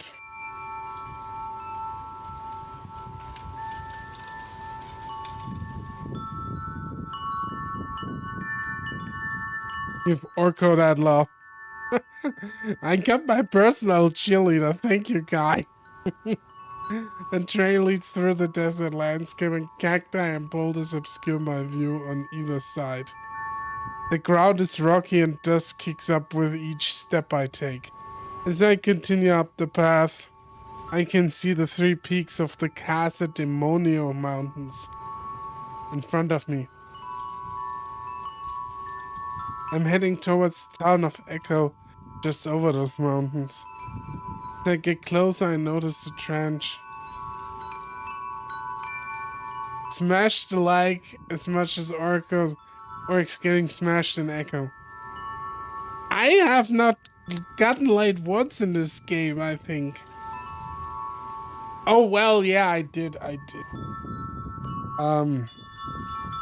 What's his face? Leo. Exactly, Leo. Follow the trail with my eyes into the hazy distance, almost disappearing into the heat waves. Still, I can make out a small dark hole, the mine. Some things should just be left alone. Dust swirled silently at the mouth of the mine, almost sparkling in the bright moonlight. Every single person here.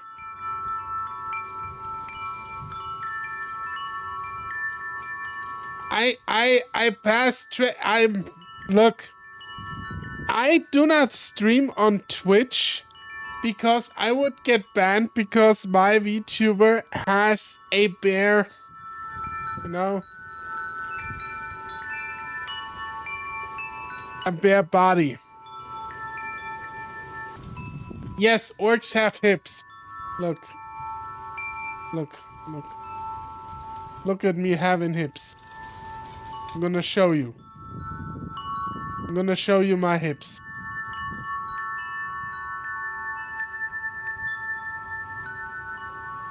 Look at those hips. Look at them shake. Look at those hips shake. Woo! Okay. Got the hips now? You happy? Good.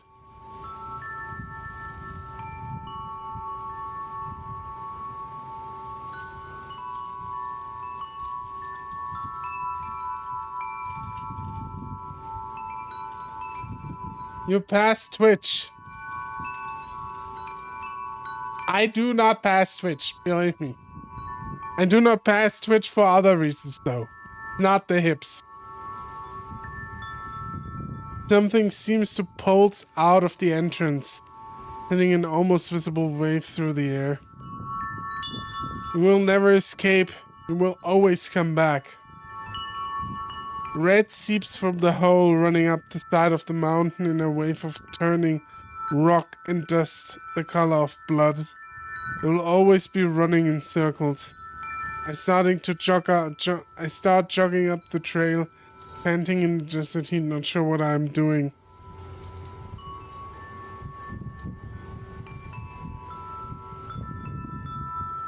You're confirmed off on the 18th. Then we need to do something together on that date. I'll think of something. We find something fun to do. Guy in front of me lights up that same ominous red color in the direction of Echo. Somehow, I'm able to scale the side of the mountain in just seconds.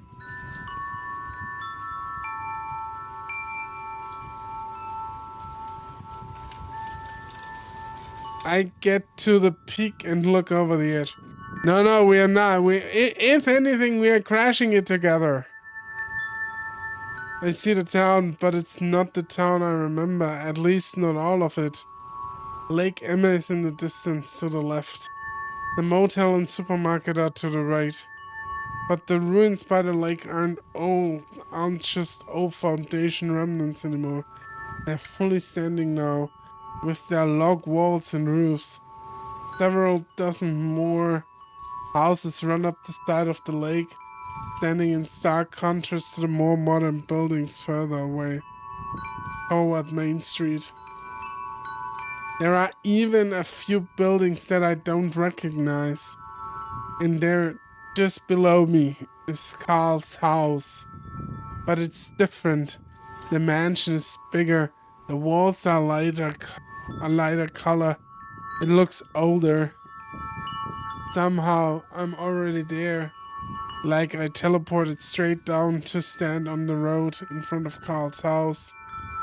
I stare down the slope towards the town, and there, next to the road, is a wooden platform built out under a tree. There's a rope hanging from the tree. A noose. Oh shit! I look back down at the town, at all the different buildings. But no matter which structure I'm looking at, one thing the same. They are all lit up blood red. Fucking serious fun. So I heard. I'll get it at one point.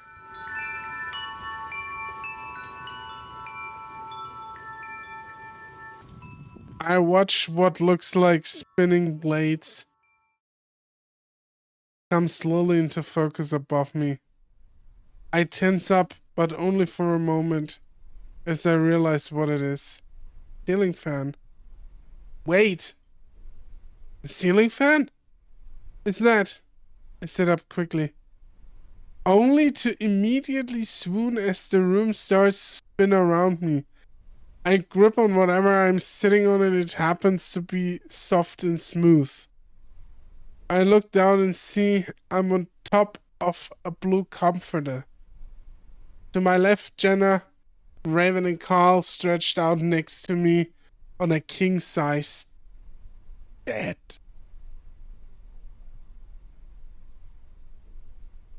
To my right, sunshine streams in from sliding glass doors, outside of which is a massive deck.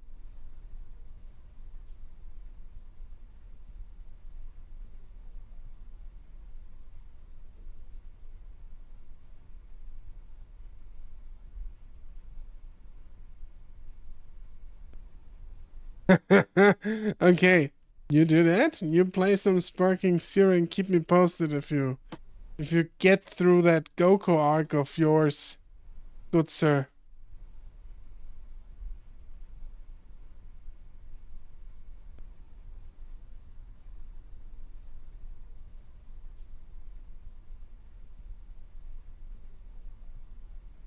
We are back. Oh my god, we are back. Guys! You shake Carl next to me.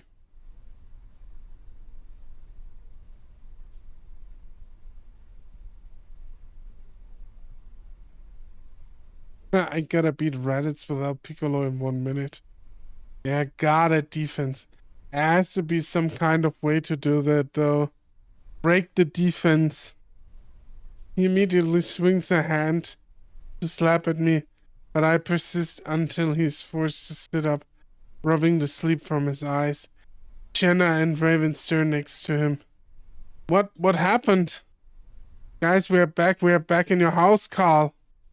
Carl finally snaps his eyes open at that. Raven sits up next to Carl and I see him sway with the same dizziness that I had earlier. Where are we? My parents' room. Carl's voice is hushed quiet, as if afraid if he speaks too loudly, this will all disappear. Relief like I've never known before flow through my body.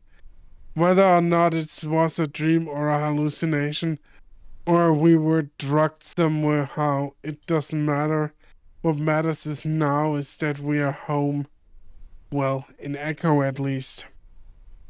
I look over at Jenna hoping to see her back to her old familiar self, but I find her staring around suspiciously. That dark look in her eyes. Maybe that would take a longer while to wear off. I slowly push myself off the bed. The height of it making it more difficult for my feet to reach the ground. I touch down with my good foot, and I'm a bit surprised when my toes come in contact with a cold hardwood floor. I thought this room had a carpet the last time I was in here.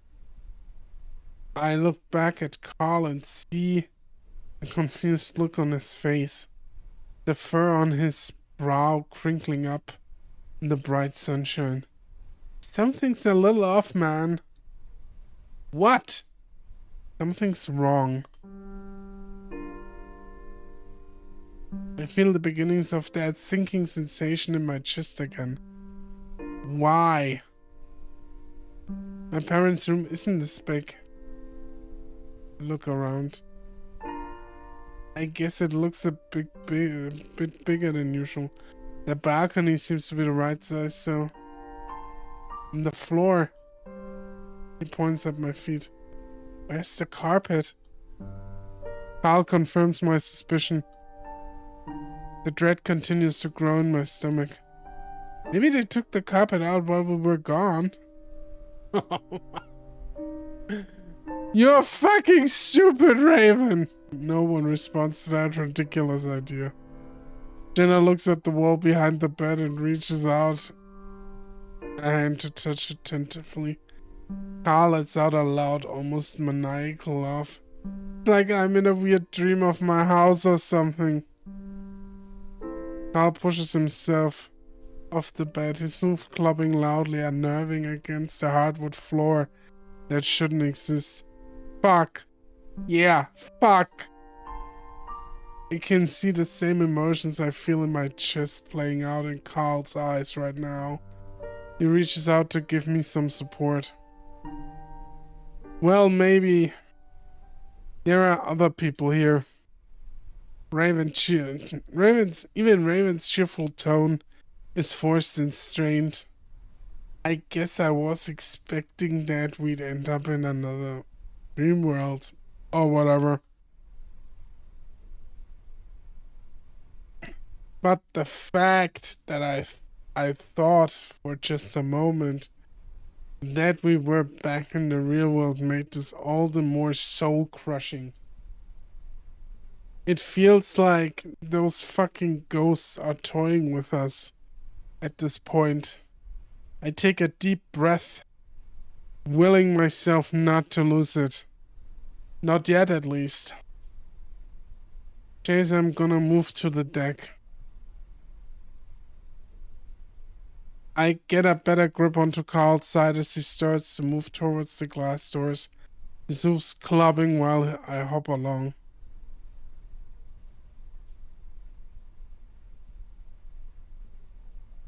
He stares out slowly, reaching up with a hand, tuck at the handle. To my surprise, it opens. I guess I thought that it would be the same as the last place we were in, that we'd be locked in or something. Follow Carl as he steps out onto the balcony, taking slow, careful steps as if afraid that the deck may give out. The air is hot and heavy, almost humid. That isn't normal at all in Echo. Sure, it would get really hot, but it's a desert. Humidity is near non-existent. We reach the railing and stare out at the town below the foothills that Carl's mansion sits on. All in a soft breath.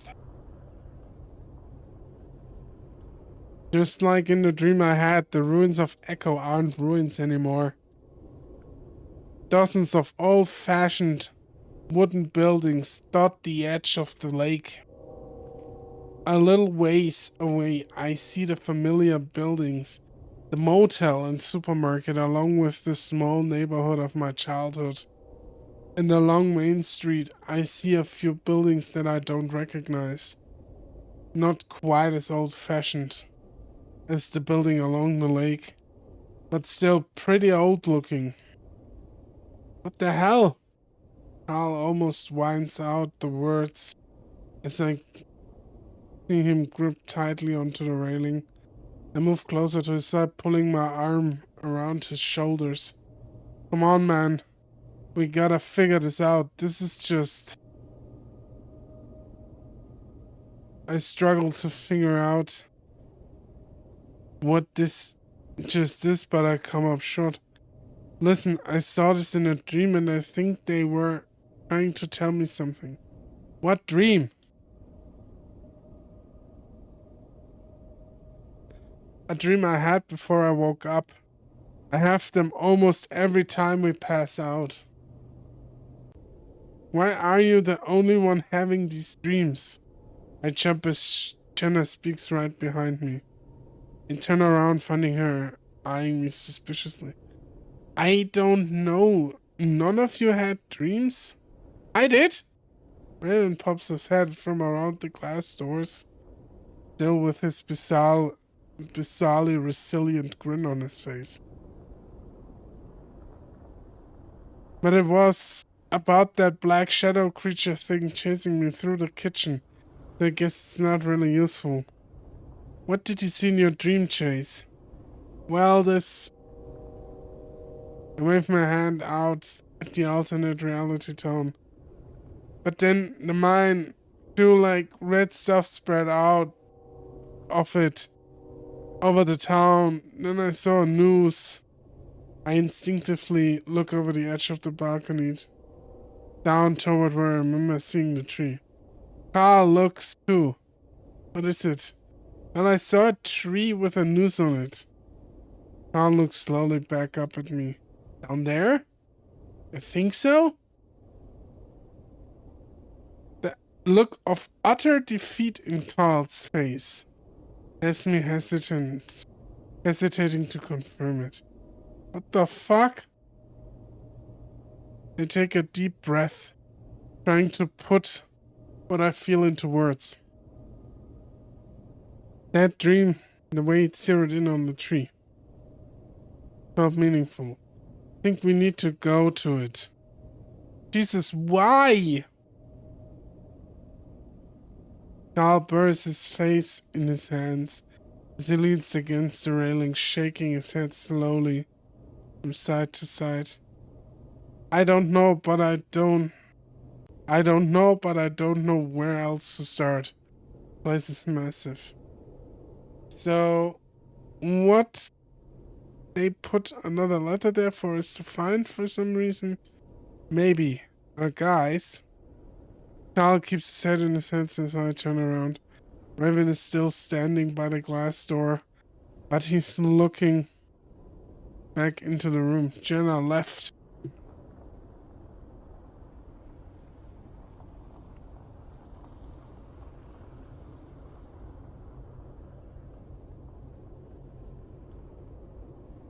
Sure enough, Jenna is nowhere to be seen. Where did she go? Raven shrugs. Downstairs, I guess? Was she going to the tree? I start to move back into the house, then remember my destroyed ankle, and look back and see that Carl is slumped against the railing. Carl! He doesn't look up. Carl, we need to keep moving.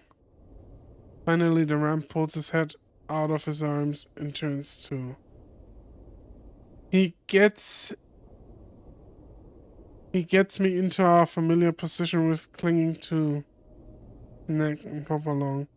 I'm relieved he's actually moving, but I don't like the dull look in his eyes one bit. Carl is fucked. Raven, Carl, and I head down the hall toward the stairs. Carl's right. It's like a dream of Carl's house. Carl mentions that there are a few extra doors, all of which lead into bare hardwood room floors. The ground level of the house, though, looks mostly normal. As we make our way to Carl's sort of home, I realize something. You guys hear the trains when we were on the deck? Maybe why? I thought I did, just kind of weird, like, what are those trains doing in a world that isn't real? Maybe it is real. Maybe. I'm not convinced. As we pass through the living room, I can see that it's set up like it was. And the kitchen looks to be in order as well. As we step outside, I notice the mansion looks the same for the most part. Not the massive old look it had, like in my dream. I hop along down the curving driveway from Carl's house, like I remember in my dream. How Jenna would be able to find the tree on her own is beyond me. The only indication I'd given her as to where it was a glance over the railing of the deck. Man, it's so fucking close to being real, this place. Yeah. I don't have much else to add, but he's right. I feel so close being home, but none of this is home. I slow my pace as I turn at the end of Carl's driveway, practically tugging the ram along. Yeah, I hear the trains in the distance. We moved a short distance down the road, then move to the edge on the left side of the road. Look down over the side onto the rocky sagebrush covered slope. And there's Jenna. Somehow she immediately found it on her own. I mean, she's possessed. And I guess her ancestor knows where he got his ass hanged. I'm not surprised that she found what she was looking for.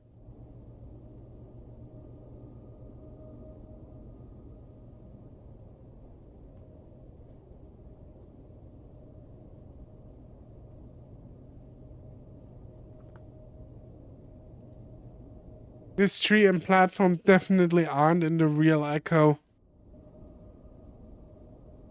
There were a few scant mentions of a hanging tree in my research. If it was still standing, I'd have gone to get some film for my project. A project seems like something I was working on years ago at this point. I carefully start climbing down the slope, clinging to Carl. I'm about to call out to Jenna when I stop cold. As we move to the side, the thick trunk of the tree shifted in my field of view, revealed the noose. Unlike my dreams, the noose isn't empty. Hanging from the noose is a body. From where I'm standing, I can see exactly what it is. Its back is to us. All I can make out is a head, hands and feet in some old-fashioned clothes, overalls and a cotton shirt of some kind. The clothes look worn and old, like they've been sitting out in the elements for years. I stop moving, instead staring at the body. Carl freezes too, and I can feel his ragged breathing in my ears. Jesus. Carl gasps. I stare for what feels like an entire minute before I find my voice. Jenna? She's also facing the body so I can see her face, but she holds up a hand towards me to quiet me before slowly pacing around the platform. It looks like she's moving towards the front, so I see myself and slowly follow her. I don't want to look at the body as I move, but I can't tear my eyes away. It's old. Very old. The fur is mostly gone, the skin underneath is black and leathery. The face is drooping and sunken. The eyelids closed. It's been out in the sun for a very long time. Oh, nice. Dried. Sun-dried dead body. Very nice.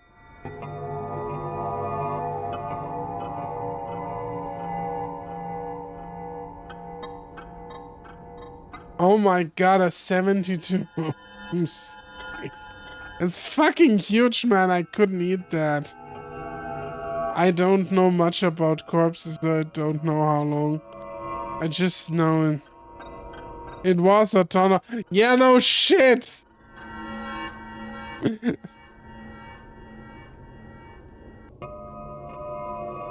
From what I can tell, it's a canine of some kind. A fox? John? For some reason, I look towards Jenna to see if she'll let us know who it is. I need to find out where it was.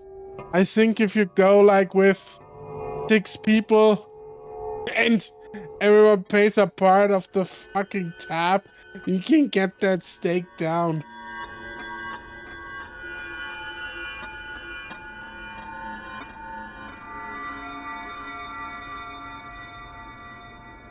She doesn't. Instead, just staring at the body. Carl tightens his grip around my shoulders. Not sure if it's for support against the uneven ground or the horror in front of us.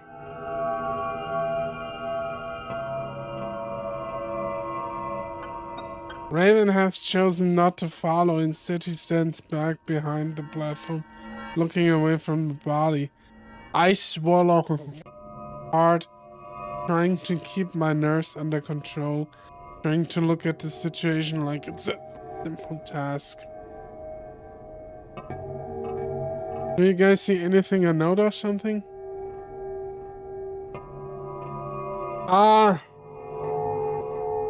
It's a good question. How many endings? I guess at least one.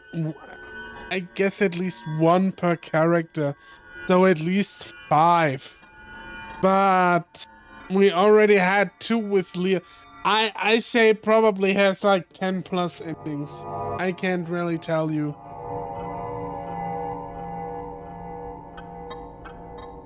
And try to search the platform and avoid looking up at the body. There's something in his mouth. Carl points up at the corpse with a shaking fingers, he's right. There's a flash of white in the mouth of the corpse, just barely sticking out from what looks like gnarled teeth. A piece of paper, maybe? I'm surprised how successful I'm at keeping my voice calm. I sort of feel a little numb to all of this now. But I think we both realize at the same time what it means. That we're going to have the that piece of paper. Fuck, man. Why do we have to do this? Why don't they just tell us what they want us to know? I cling to Carl as much as I cling to Carl as much as he's clinging to me, trying to keep him calm. Listen, I'll get it. It's just a body. No, it's not. Nothing's just as it is in this fucked up place. Jenna suddenly turns to the 2 of us, causing both to flinch. Back from her. Jace, you need to get it. What? Why? You can't even fucking walk and crawl. He had the dream. They want him to be the one to get it. He volunteered anyway. That doesn't make sense. Makes perfect sense. Why the hell don't you get it? Carl has adjusted himself so that he's standing halfway in front of me protectively. Because that's what they want. That's bullshit. If you know something, Jenna, then why don't you fucking tell us? Carl snarling at Jenna now. Which is all the more impressive because rams can snarl. We can't be doing this right now. Here we are in this fucked up dimension in front of a mummified corpse arguing. I put my hand against Carl's chest. Listen. I'll get this. This is what they want. And this will help us move forward. I try not to think about actually going up the wooden steps and in front of the corpse. But I don't really have any other options right now. Carl doesn't loosen his hold on me. Fuck no, Jenna, you get it since you seem to know what the fuck is going on. Carl squeezes me tighter against his chest as he leans into glare at Jenna. Jenna glares right back and I can see her lips trembling as she appears to be holding back her own snarl. Stop it, Carl. Let go. I'm gonna get the paper. No chase! Carl, nothing bad has happened when it comes to getting these stupid pieces of paper. I'll be fine.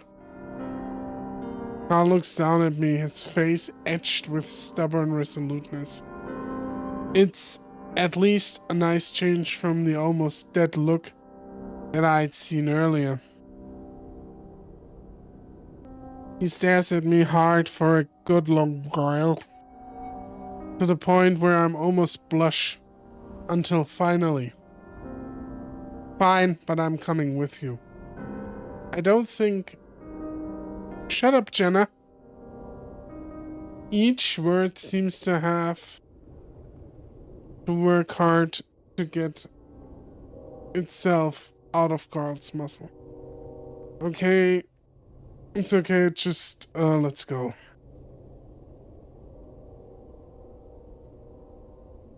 I let Carl hold my hand as we both move towards the platform over uneven ground. I notice Raven standing off to the side, still facing away from us. I'd have to check on him later. The wood creaks softly under our feet as we make our way up the steps. I focus on hopping foot, not wanting to look at the body. Once we reach the top though, I realize that I'm going to have to. Leaning heavily against Carl for support, I look up. The corpse's eyes are open now. Two yellow piercing eyes that are sunken deep in the skull stare back at me. Jesus. You are disgusting. I am disgusting. You're abhorrent, despicable, horrible. For telling truth? For telling your own truth. You don't know my story. My truth. Your truth is a delusion. You cruel, filthy son of a bitch. What do you want from me? I want justice. You and your people don't know the meaning of the word. Let it rest. Let me rest. Yeah. Those two are in some fight. I'll be right back. I need to drain the snake.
There we are.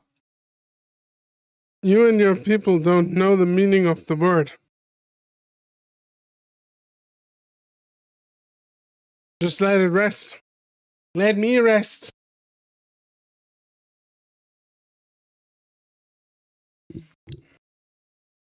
And you'd leave me restless. Murderer.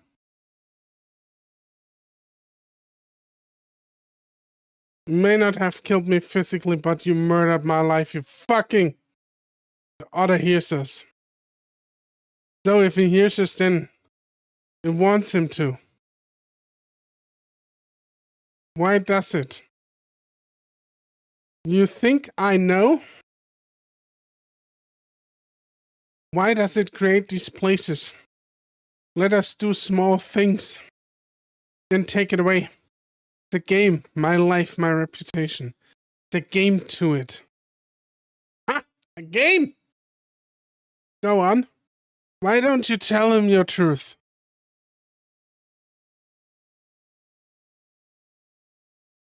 The otter works with you. I wouldn't help him even if I could.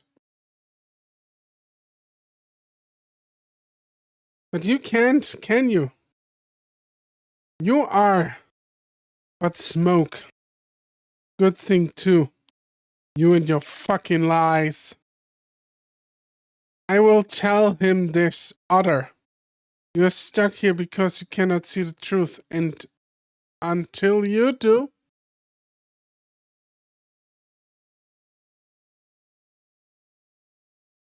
How will he know the truth if you only lie? You're disgusting. 2 hours! I'm 9 or 10. And I'm sitting under the tree forest. Hey, Wildfire, what's up? How you doing? Favorite Dragon Ball character? Piccolo. He's green. Who else would it be? Yeah, I'm doing somewhat better. But I thought I need to go live. So you guys know that I'm still alive, I guess. I'm 9 or 10 and I'm sitting under a tree in the forest. I like the feeling when... I like the feeling you get when you've finished crying. The stuffed up nose and throbbing in my head along with the feeling of having just run 10 miles. Like I've just finished something really hard and now it's over. And then a creak in the branches above me. I look up and see the fox hanging from a rope. His dead eyes are on me.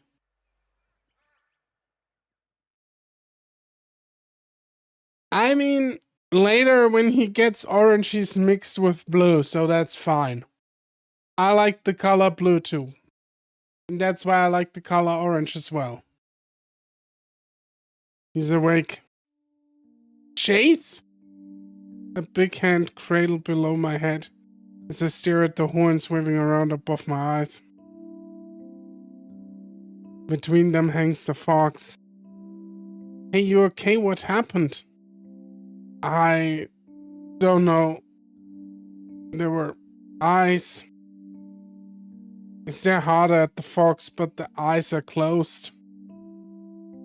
Yeah, me too, but you sort of just fell back. Sorry. I dropped you and I think you hit your head. That would explain the headache. My head throbs with each heartbeat.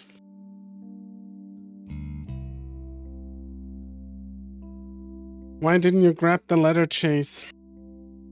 Are you kidding me? I flinch at Carl's loud voice and the spit that flecks my face. It just passed out and that thing had something to do with it. Like I said, dig it out of the fucking mouth if you want to. Dig what out? I crane my head painfully to look at Jenna. She stands in the exact same spot, staring stoically. Raven has moved to stand next to her, but now his eyes are wide, staring at the fox. I turn my head back around towards the fox, and that's when I see that the letter is gone. Where did it go? I push myself up, cringing as I once again forget about my ankle. Carl hurriedly fusses around me, helping me stand. I keep my eyes on the fox the entire time, but I don't see any signs of life. What happened? It fell. No, the fox. What happened to the letter? He ate it. What? How? It sort of gobbled it up. Carl's free hand gestures at his mouth. God. You have to cut it out of his stomach. Get a knife. Desecrate the corpse. Do it. I lean my forehead against the ram's cheek as I close my eyes. So, are we not supposed to read it? Raven's voice is small and quiet, nothing like his usual self, even during the time we spent here. No one says anything for a while. In my throat. I think I heard John and James while I was out. What? What did they say? I think John and James are influencing some of this, but there's something else controlling all of it? How? I don't know, but it's stopping them from telling us what they want to say. Like this is a game for it. I feel Carl shake his head against my head. So, what are we supposed to do? Just figure out the game, I guess. They said something about having to see the truth, but I'm not exactly sure what it is. But the fox just ate our clue! Might have been one of them. James or Jenna. James or John, I don't know. Do we just find another one then? I don't say anything because when I see the hint of white sticking out from the fox's pocket, I point. What's that? What? That's sticking out of the chest pocket. Huh? Carl moves a little closer, pulling me along tentatively. Raven calls anxiously from behind. What are you guys doing? Carl's voice gets tighter, more nervous as he reaches out. Keep my eyes focused on the pocket, not wanting to look into those eyes if they open again. Carl touches the chest, yanking back his hand once before slowly going in again. His face turns towards mine, cringing as he tries to look and not look at the same time. He fumbles at the pocket for a moment. The fox swings just slightly from the ram's picking fingers. Finally, what seems like several eternities, Carl manages to get a grip on the note. Once he does, he yanks his hand back, almost hitting the fox's muzzle. He slides the letter free from his pocket. Okay, let's go. Carl gently but quickly guides me down the stairs. Jenna eyes what's Carl in his hand. Viciously. What's that? Another letter or something. Where did you get that? The fox ate it earlier. So it's sticking out of the pocket. I guess there was another one. Jenna goes quiet and her expression darkens. I'm about to ask what's wrong, but Carl's already unfolding the paper, swinging the hand, holding it to try and make it unfold. I help him out with my own free hand and hold the letter between us. I notice that the bottom of the paper has a rough tear, like somebody has torn it in half. Jenna and Raven moving closer opposite to us. Please, please let this be one that gets us back. It doesn't look like a letter. In fact, it looks like a newspaper clipping. Well, a photocopied one anyway. Carl, I think this came from your mom's collection of artifacts. I remember some pages were ripped out of the scrapbooks. Really? Yeah, I thought it was just you taking them. Nope. I wonder how long this nightmare actually started. It seems that had been sitting itself up days before we fell into this place. Well, guys. Well, guess I'll give it a read. Hopefully this is the one. I start with the big bold title. Echo researchers uncovers town serial killer past. It's what I said. It's what I said. The ancestor of Carl was a serial killer. He built his house on the graves of dead people.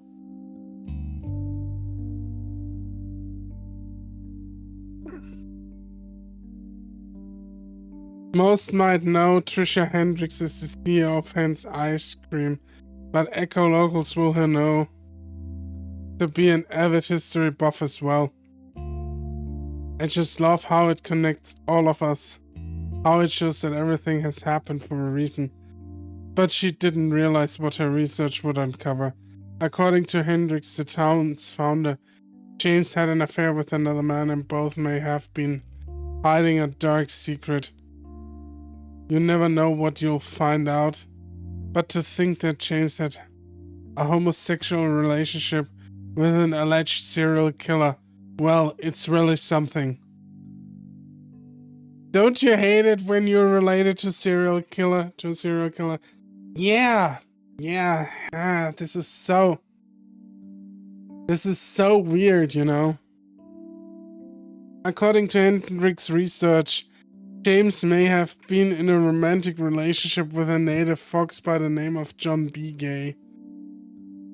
Couldn't be me, an American. Dude, I know I say this all the time, but I'm so fascinated by serial killers and like what they did. But yeah, it's weird.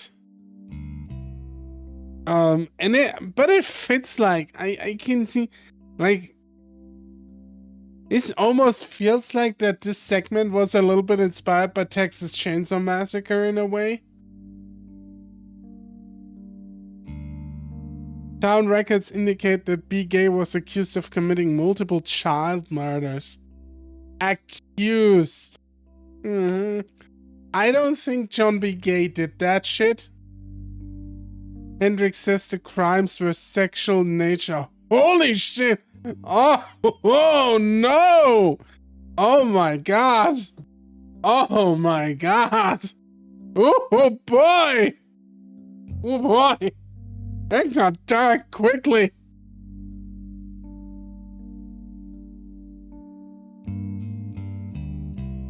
I reached the bottom of the page where the rough tier begins. Clearly there's more to the article, but... Jenna!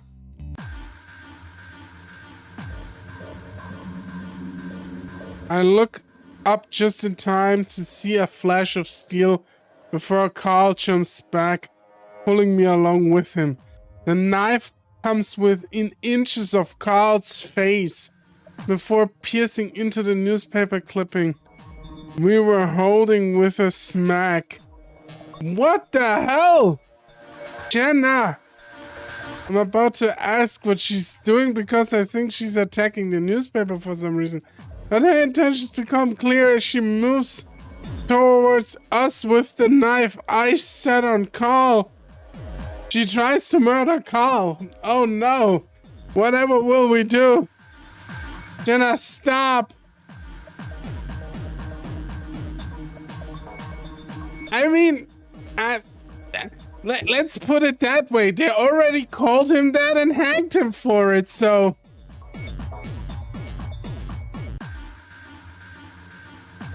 Raven bounces up and down, his hands pulling at his ears. I can't believe YouTube did censor that. Yeah, it's weird, right? But on the other hand, you know, Jenna, or not Jenna, but like John needs to cool it just a teensy tiny little bit. I understand that he's kind of like angry about all of this, but he needs to chill just a little bit. Just a teensy tiny little bit, you know? Probably it would be cool if he would chill a teensy tiny little bit. And not just try to fucking stab people. Carl moves back as fast as he can while I limp along. Jenna, what are you doing? It's not Jenna, it's John. Jenna lunges at us, the knife arcing down from above again. Where did she get the fucking knife anyways? This time she's too close and Carl pushes me to the side and as he jumps back. I go down on my butt on the rocky ground. Putrid lying beast, where's my letter? I don't know, what did I do? Carl's stuttering, stumbling, eyes wide with terror. I don't know if he's going to defend himself when Jenna gets him. With a muffled scream, I push myself onto my feet and hobble after them, each step sending electric lances of pain to the back of my brain. I don't have time to dwell on it though, because that's when Jenna reaches Carl. She grabs one of his horns, yanks him close. Carl swings his fist in her direction. It's a valiant effort, but Carl's not a fighter, and aside from letting out a few grunts, Jenna isn't affected. She raises the knife just as I reach them. No, stop! Okay, what are we doing here? Is this ending relevant? Do I need to save? I probably need to save.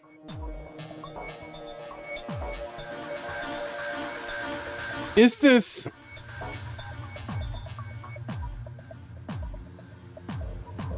So one of these is a quick end and slightly relevant, okay? I'm gonna push Jenna. I'm gonna push her. I don't know if that's a good idea, but we'll see. Carl, watch out! I yell as loud as I can before giving the fobs the hardest shove I can. I do it at an angle so she doesn't directly hit Carl. Carl leaps to the side as I slam into her, sending Jenna forward to face plant into the rocks and dirt. I think I just killed her. I just think I killed the shit out of her. I reach out to Carl just as Raven goes blurring past me. He leaps onto Jenna, pinning her down. Go, just go. How's Jenna? Jenna's dead. We'll figure something out later, but you need to get away, Carl. Raven's snarling as he's trying to keep Jenna pinned. Something that doesn't match his cheerful face at all. Carl stumbles to his feet, then turns and starts jogging away. Carl, wait, help me up. Carl seems to be hesitant before finally turning around, leaning over to help pick me up. Why should he pick you up in the first place? He needs to leave, you fucking cunt. And with that, we limp our way towards the road. I think we are heading towards the mansion again, but Carl turns us towards the road to the town instead. The growls and snarl get fainter behind us, and I start to worry about what's going to happen to Raven. Hopefully Jenna just stops once Carl's out of sight. He seems to be the one. He seems to be the only thing she's interested in right now. Carl breathes raggedly in my ear.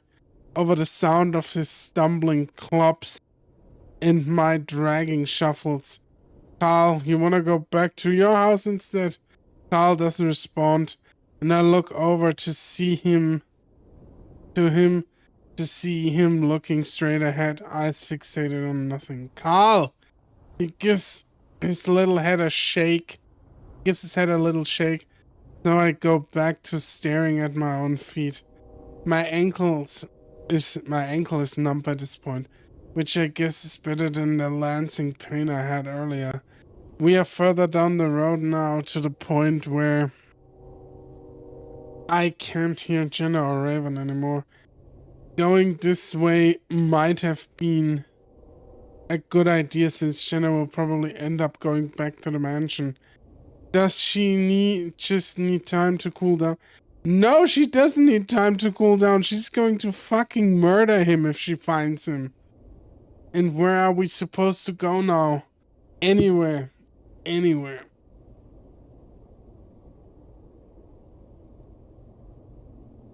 I think there's a bit of an issue here between James and John.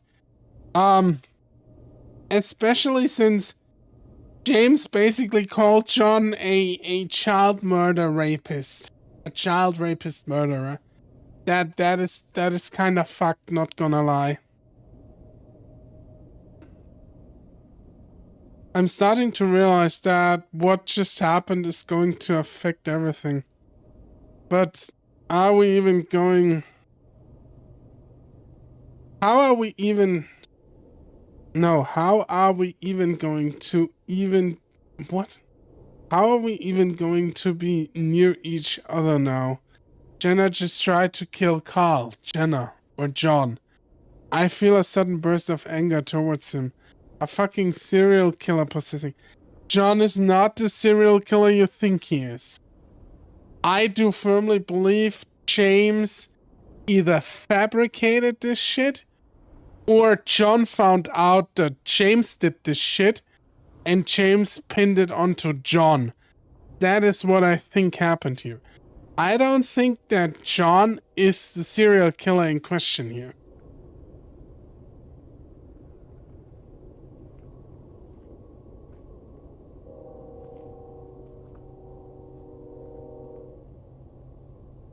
Carl's breathing is getting more ragged.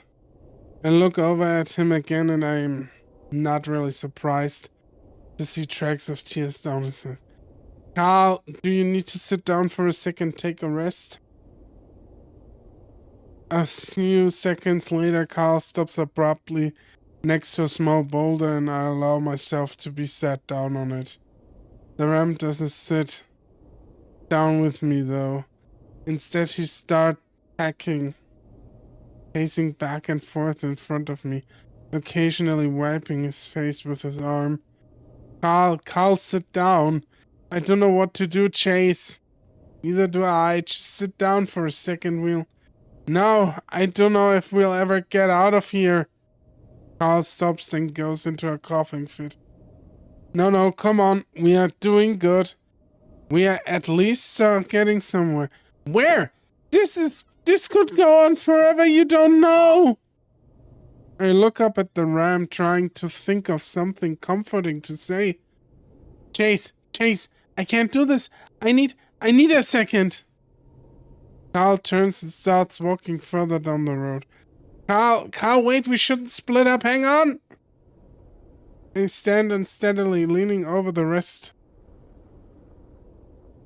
a hand on the rock as I watch Carl continue his trek down the road towards the town. Just wait, I need a moment, I'll be back. And they were never seen again. Yeah, Jenna got to him first. Carl! I feel myself start to panic as I stumble after him. I realize that not only am I afraid for Carl, for what might happen to him if he runs off into this fake world, but I'm also afraid of being alone here without Carl. I hobble after him, but I realize immediately that I'm not gonna catch up. I watch him get further and further away down the road. I wheeze, clutching my chest as I try to keep up, the sides of my vision starting to turn white. I feel like shoving Jenna was the right decision to do. I'm not sure what it is, the panic, my breathlessness, or the world itself, but the whiteness seems to pulse with the faint sobs of the ram in front of me. Slowly the white takes over and I'm in a fog. Like, everything is fucked, isn't it? There's a distant rhythmic pounding that sounds like a gong. Where have I heard it before? I feel a twinge of worry in my chest that I'm going to be late for my next class. Oh yes, school. That's the clock tower that chimes every hour. Freezing cold leaks through my fur and stings at my nose. I bring my hands up to rub at my shoulders, shivering. The ground is covered in snow, even though it never snows here. At least not this much. We had a flurry once a few years ago, and even that was a surprise. But here it is, piled up on the ground. This is all cocaine. We've gotta snort it all away, Chase. My mind is still catching up to me, feeling as if I've woken up in a dream. Fuck, what happened? Carl! Was chasing after Carl on the road. It all comes back to me slowly. I was going after Carl after Jenna tried. I hear clubbing ahead of me. My head snaps up, looking into the fog, unable to see clearly through it. Hello, Carl? My voice echoes in the emptiness of the university. Pueblo University. It feels like I haven't been here in months, rather than just a week. I rub my shoulders again, before padding up slowly to one of the buildings. The pain in my ankle now is still throbbing, feeling like, almost like it's dead. That doesn't seem to be a good thing, but at least I can walk. It's just that I have to limp, feeling like I'm walking with a giant log instead of a leg. I focus on the building in front of me. I don't remember this one. In fact, I don't really remember any of them. The buildings are different shapes, just built with the same materials and colors of the building at the university. I reach out, rasping at the handle. It's locked. I stare at the door for a while, unsure of what to do. More distant clopping up the sidewalk gets my attention, so I start moving in that direction again. Carl? I call out more softly, now because I'm starting to feel afraid of where I am.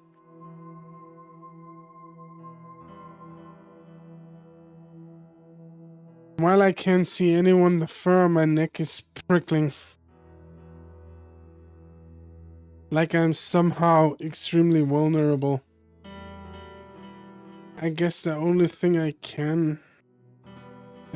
I know for sure about this ordeal is that nothing is as it seems, and for some reason, I don't feel like I'm in a safe place.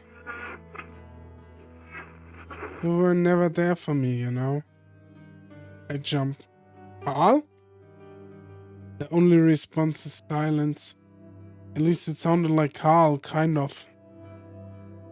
It was crackly and muffled, like it was coming through a phone. I start to jog up the sidewalk, and I notice that I'm stepping through the snow, like it's not really there either. We're not gonna hurt ya. The voice comes right over my shoulder and I cringe, and I let out a yelp, stumbling in my run to turn and face whatever just whispered in my ear. Stare at nothing. It had the same crackly mechanical sound to it. My fur is now standing all over my body and a rope at my shoulders again, hugging my chest. What did Carl experience at university? Did somebody fuck with my man?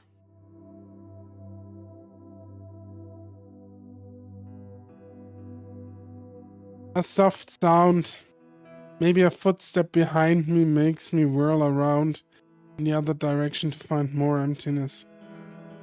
I stifle a whine and start trotting up the sidewalk again. This place is different. Something about this place is dangerous. Unlike the mansion or the cabin, even being next to that hanging guy, something could hurt me here. I don't know how I know, but I know it. Carl? My voice is getting more desperate. I've never felt more alone. Right now, more than anything, I just want to find Carl. You want me to be there for you? I jump but keep jogging, basically hopping, with the way my leg isn't working at all. That's funny. The sidewalk starts to curve and I come up on the school's pond. I whisper to myself, "Fuck, where are you?" As I keep walking, the ground no longer feels smooth. Instead, it feels pointed. It feels little pointed.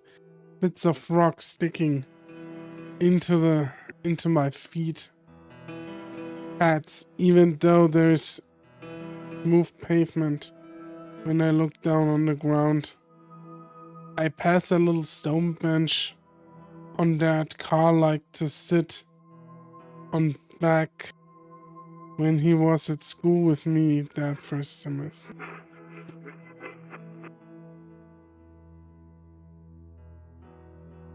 I just can't, man. I wish I could. But every stupid fucking thing I say is so stupid. Trust me, man, it's not. I lift my hand up to my throat, shocked because I definitely didn't say that. My voice is coming through like the others, muffled, distant from the direction of the bench. You don't understand, it's like I can't stop going over what I say to people when I just worry about it for days after. Well, just forget about it. Right. Seriously, man, no one cares. Just don't worry about it, okay? Yeah, okay. I turn around, moving back the way I came, not wanting to hear those voices coming from the bench. Yeah, you don't want to hear how you didn't take your friend Carl seriously, huh? You don't want to hear that, Chase? I move back to where I was and look around. The sidewalk branches off in several different directions, and I have no idea which one to take. Words hurt, especially when they're your own, yeah, absolutely. When you look in the mirror and are confronted with what you did, you weren't there for me. What? I stand there for a moment, feeling the panic starting to rise. What's the matter, cunt face? We're not gonna hurt ya. It's not Carl, that's not me. I'm hearing things. Close my eyes, hugging my chest, stilling my breathing. Softer clopping sounds come from my left. Open my eyes and immediately move in that direction. Hey, we're just playing. I grit my teeth and mumble to myself. I was a kid, what was I supposed to do? There's no response as I keep moving. A loud pop makes me jump and cover my head. What the hell was that? Was that a gunshot? I crouch on the sidewalk, looking left and right but not seeing anyone. Was someone shooting at me? It had seemed kinda far away. Whatever it was, Just sitting here probably isn't going to help me, so I start moving again. A little faster, half bent over. To my left, I see the football stadium rising up into the fog. I'd gone there for a few games in the dance that they held on the field for homecoming. Dude, I'm not feeling very good. When I go back and play something. Come on, I told you not to be like this. Can't really help it, man. Just tough it out another hour. Nah, man, I'm gonna head back. Alright then. Alright, later. Keep going, whispering to myself. To Carl. Is that you, Carl? Can you actually hear me? No response. Keep going, listening for claps. And I hear them, I follow. After what seems like about 10 minutes, I come up to a smaller building. One that the path leads directly into. Slow my pace as I come up to it, staring at the door. I listen for a long while, but there aren't any more claps. I reach out, rest my hand on the handle, then give it a pull, expecting it to be locked, but it inches open smoothly. Staring for a longer while. I finally pull the door open and I find our old dorm room. Like most things in this nightmare, it isn't exactly the same. Actually, it's probably about 3 times longer. Like it's interior of a stretch limo or something. And at the very end, I see Carl splayed out on one of the beds. It doesn't have a mattress in it, so he's just lying on the flat board. Slowly I hobble over to him. He's staring at the ceiling, and I'm kinda surprised to see a slight smile on his face. Hey, Carl? Carl looks over at me surprised. What, dude? What's up? He laughs over the last few words. Stare at him. What? Are you okay? Actually, yeah, I kinda am. Are you sure? Move over to the opposite of the bed, my old bed. Yeah, for the first time all week actually. I push up onto the bed, which is off to the ground. A good 3 feet more than at the university. My feet dangle over the edge. The ankle okay? I told you to wait. I just needed a minute. I frown.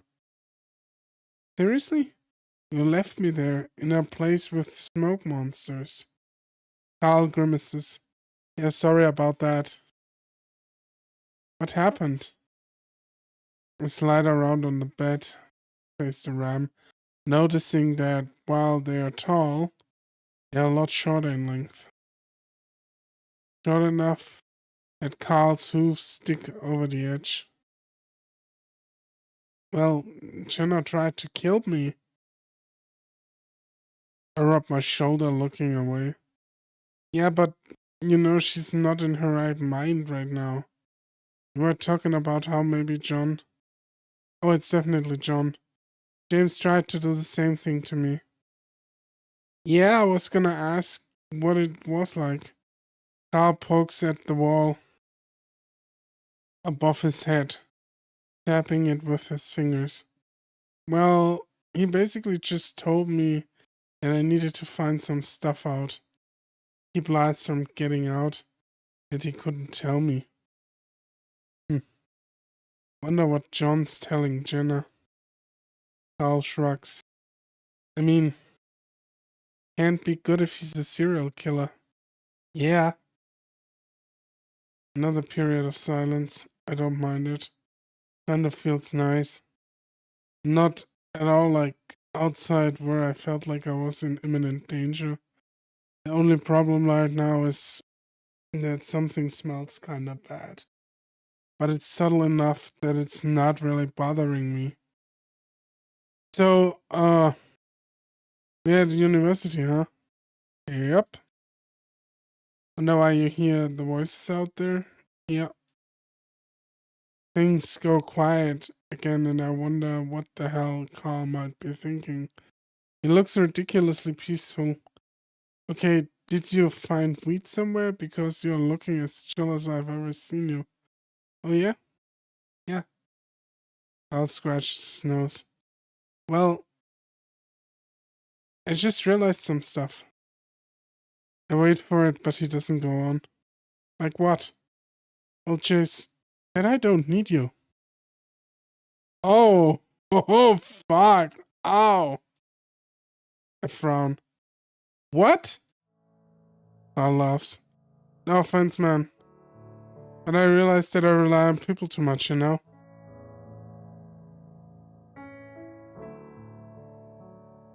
I still don't really know.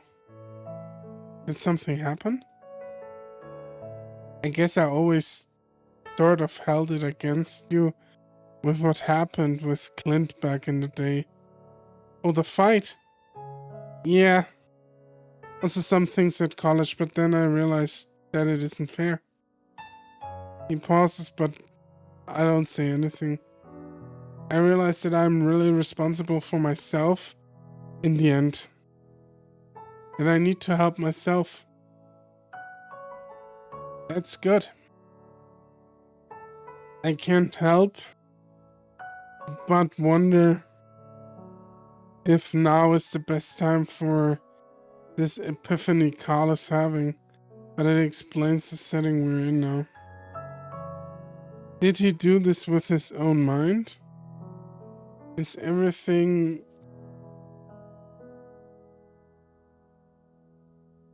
we've been through the result of our own imaginations? Carl sits up suddenly, rubbing the bed. And I'm sick of feeling like I have to do something important. That I need to be important. He turns on his butt to face me and spreads out his hands. Because I'm not important at all. I'm a rich-ass spoiled little shit and that's about it. Come on, Carl. No, it's a good thing. I'm happy because I realized I'm okay with that. Carl smirks at me. I want to go to college, but I want to get an art degree. Then I just want to get some job I can halfway stand and play games in my free time. He stares at me and I stare back. Okay? Carl laughs again. I know this sounds stupid, but realizing this just feels good. You feel comfortable in your own skin. I haven't been comfortable for so fucking long. Oh, that's good. Try to smile for the ram. But I mean, we need to get out of here if you're gonna do anything. Yeah, it's weird that I'm feeling this way right now. But you know what isn't weird here? Carl reaches out to the wall again, feeling carefully. Anyway, when I said I didn't need you, it sounded fucked up, and I still love you, man. Yeah, I love you too. But I needed to say it out loud, I guess. I don't need anyone to make me feel okay. I just need to be okay with myself. And I guess I am. Very good realization here, Carl.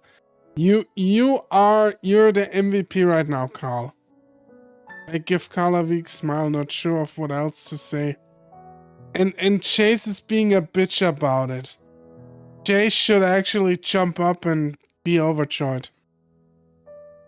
Sounds cliche, huh? But it's true. I mean, I'm just happy that you're okay. You ran away so suddenly. I had another panic attack almost as bad as the one I had here. Carl points over the opposite end of the room at the desk. I came back from that stupid dance. I had a bunch of homework to do for that computer programming class my dad made me take. I don't know. having that bad experience at the dance and trying to figure out programming. I didn't fucking understand something cracked. And Carl looks over at me. When I got back home, things were worse than they'd ever been. Then one time I dropped acid and thought I'd killed you.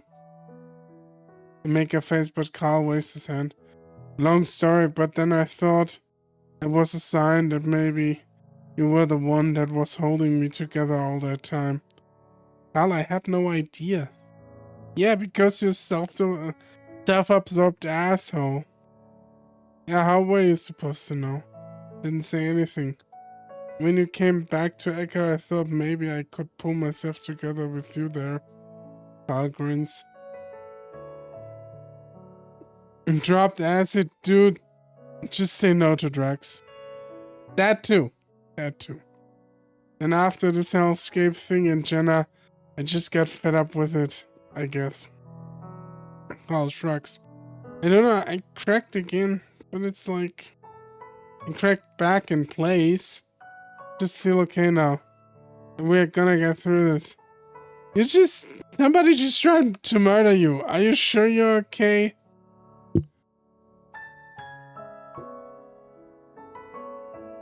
I finally kinda chuckled too. I'm happy for you. I really am. I think this guy needs a therapist. Yeah, you're right. Also, happy October back. And, yeah, he desperately needs one. He actually has one. And it didn't really work out for him. We are the therapist right now. Man, maybe I should escape a murderer. If it gives me revelations like that. He needs a better therapist. This video is sponsored by BetterHelp. No, it's not. Oh god, don't use BetterHelp. No matter what you do, don't use that.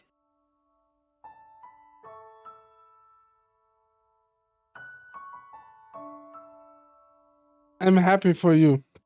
I really am. Just wish we could actually get back to Echo to see. So you can feel better there. Carl taps his teeth loudly with his fingers and looks at me. Dude, I think we are. Huh? I look at him quizzically. Carl runs a hand over the bed again. They're a different circle of therapy styles, so yeah. Maybe an art-based therapy would help more. Yeah, probably. I realized something. Looking at this place, can you see it? I furrow my brows. See what? This place seems familiar at all. Because now I'm seeing something completely different. I squint. No, it looks like the door, just a super long version of it. Carl smiles. Nah, man, we're in the diner. What? But I can't go on because as soon as I see the shape of the diner, the dorm room melts away like a mirage. Oh shit, they're in the diner. I'm sitting on a table and Carl sits across from me on the opposite table. Oh! Carl's smile stretches into a grin. I guess we see the truth now?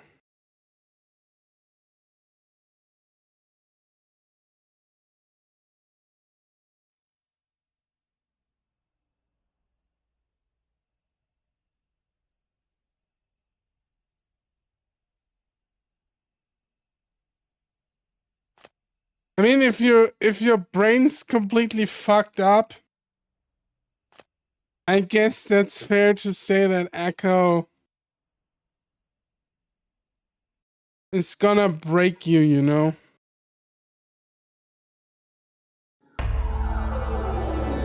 Alright, I'm gonna peace out because my voice feels like I smoked like 5 billion cigarettes. And we are continuing this next week. This town breaks people. Yeah, it does. It really does. And yeah, I'll try to be back. Maybe for now just Saturdays. I don't know. I still have to like do 3 streams of games that I promised people I would do. So you probably get all of that next week. And yeah, we'll see. We'll see. Other than that, I'm glad to be back in some capacity. You all take very good care of yourselves. And I see you all next week. Take care, everyone. And bye-bye.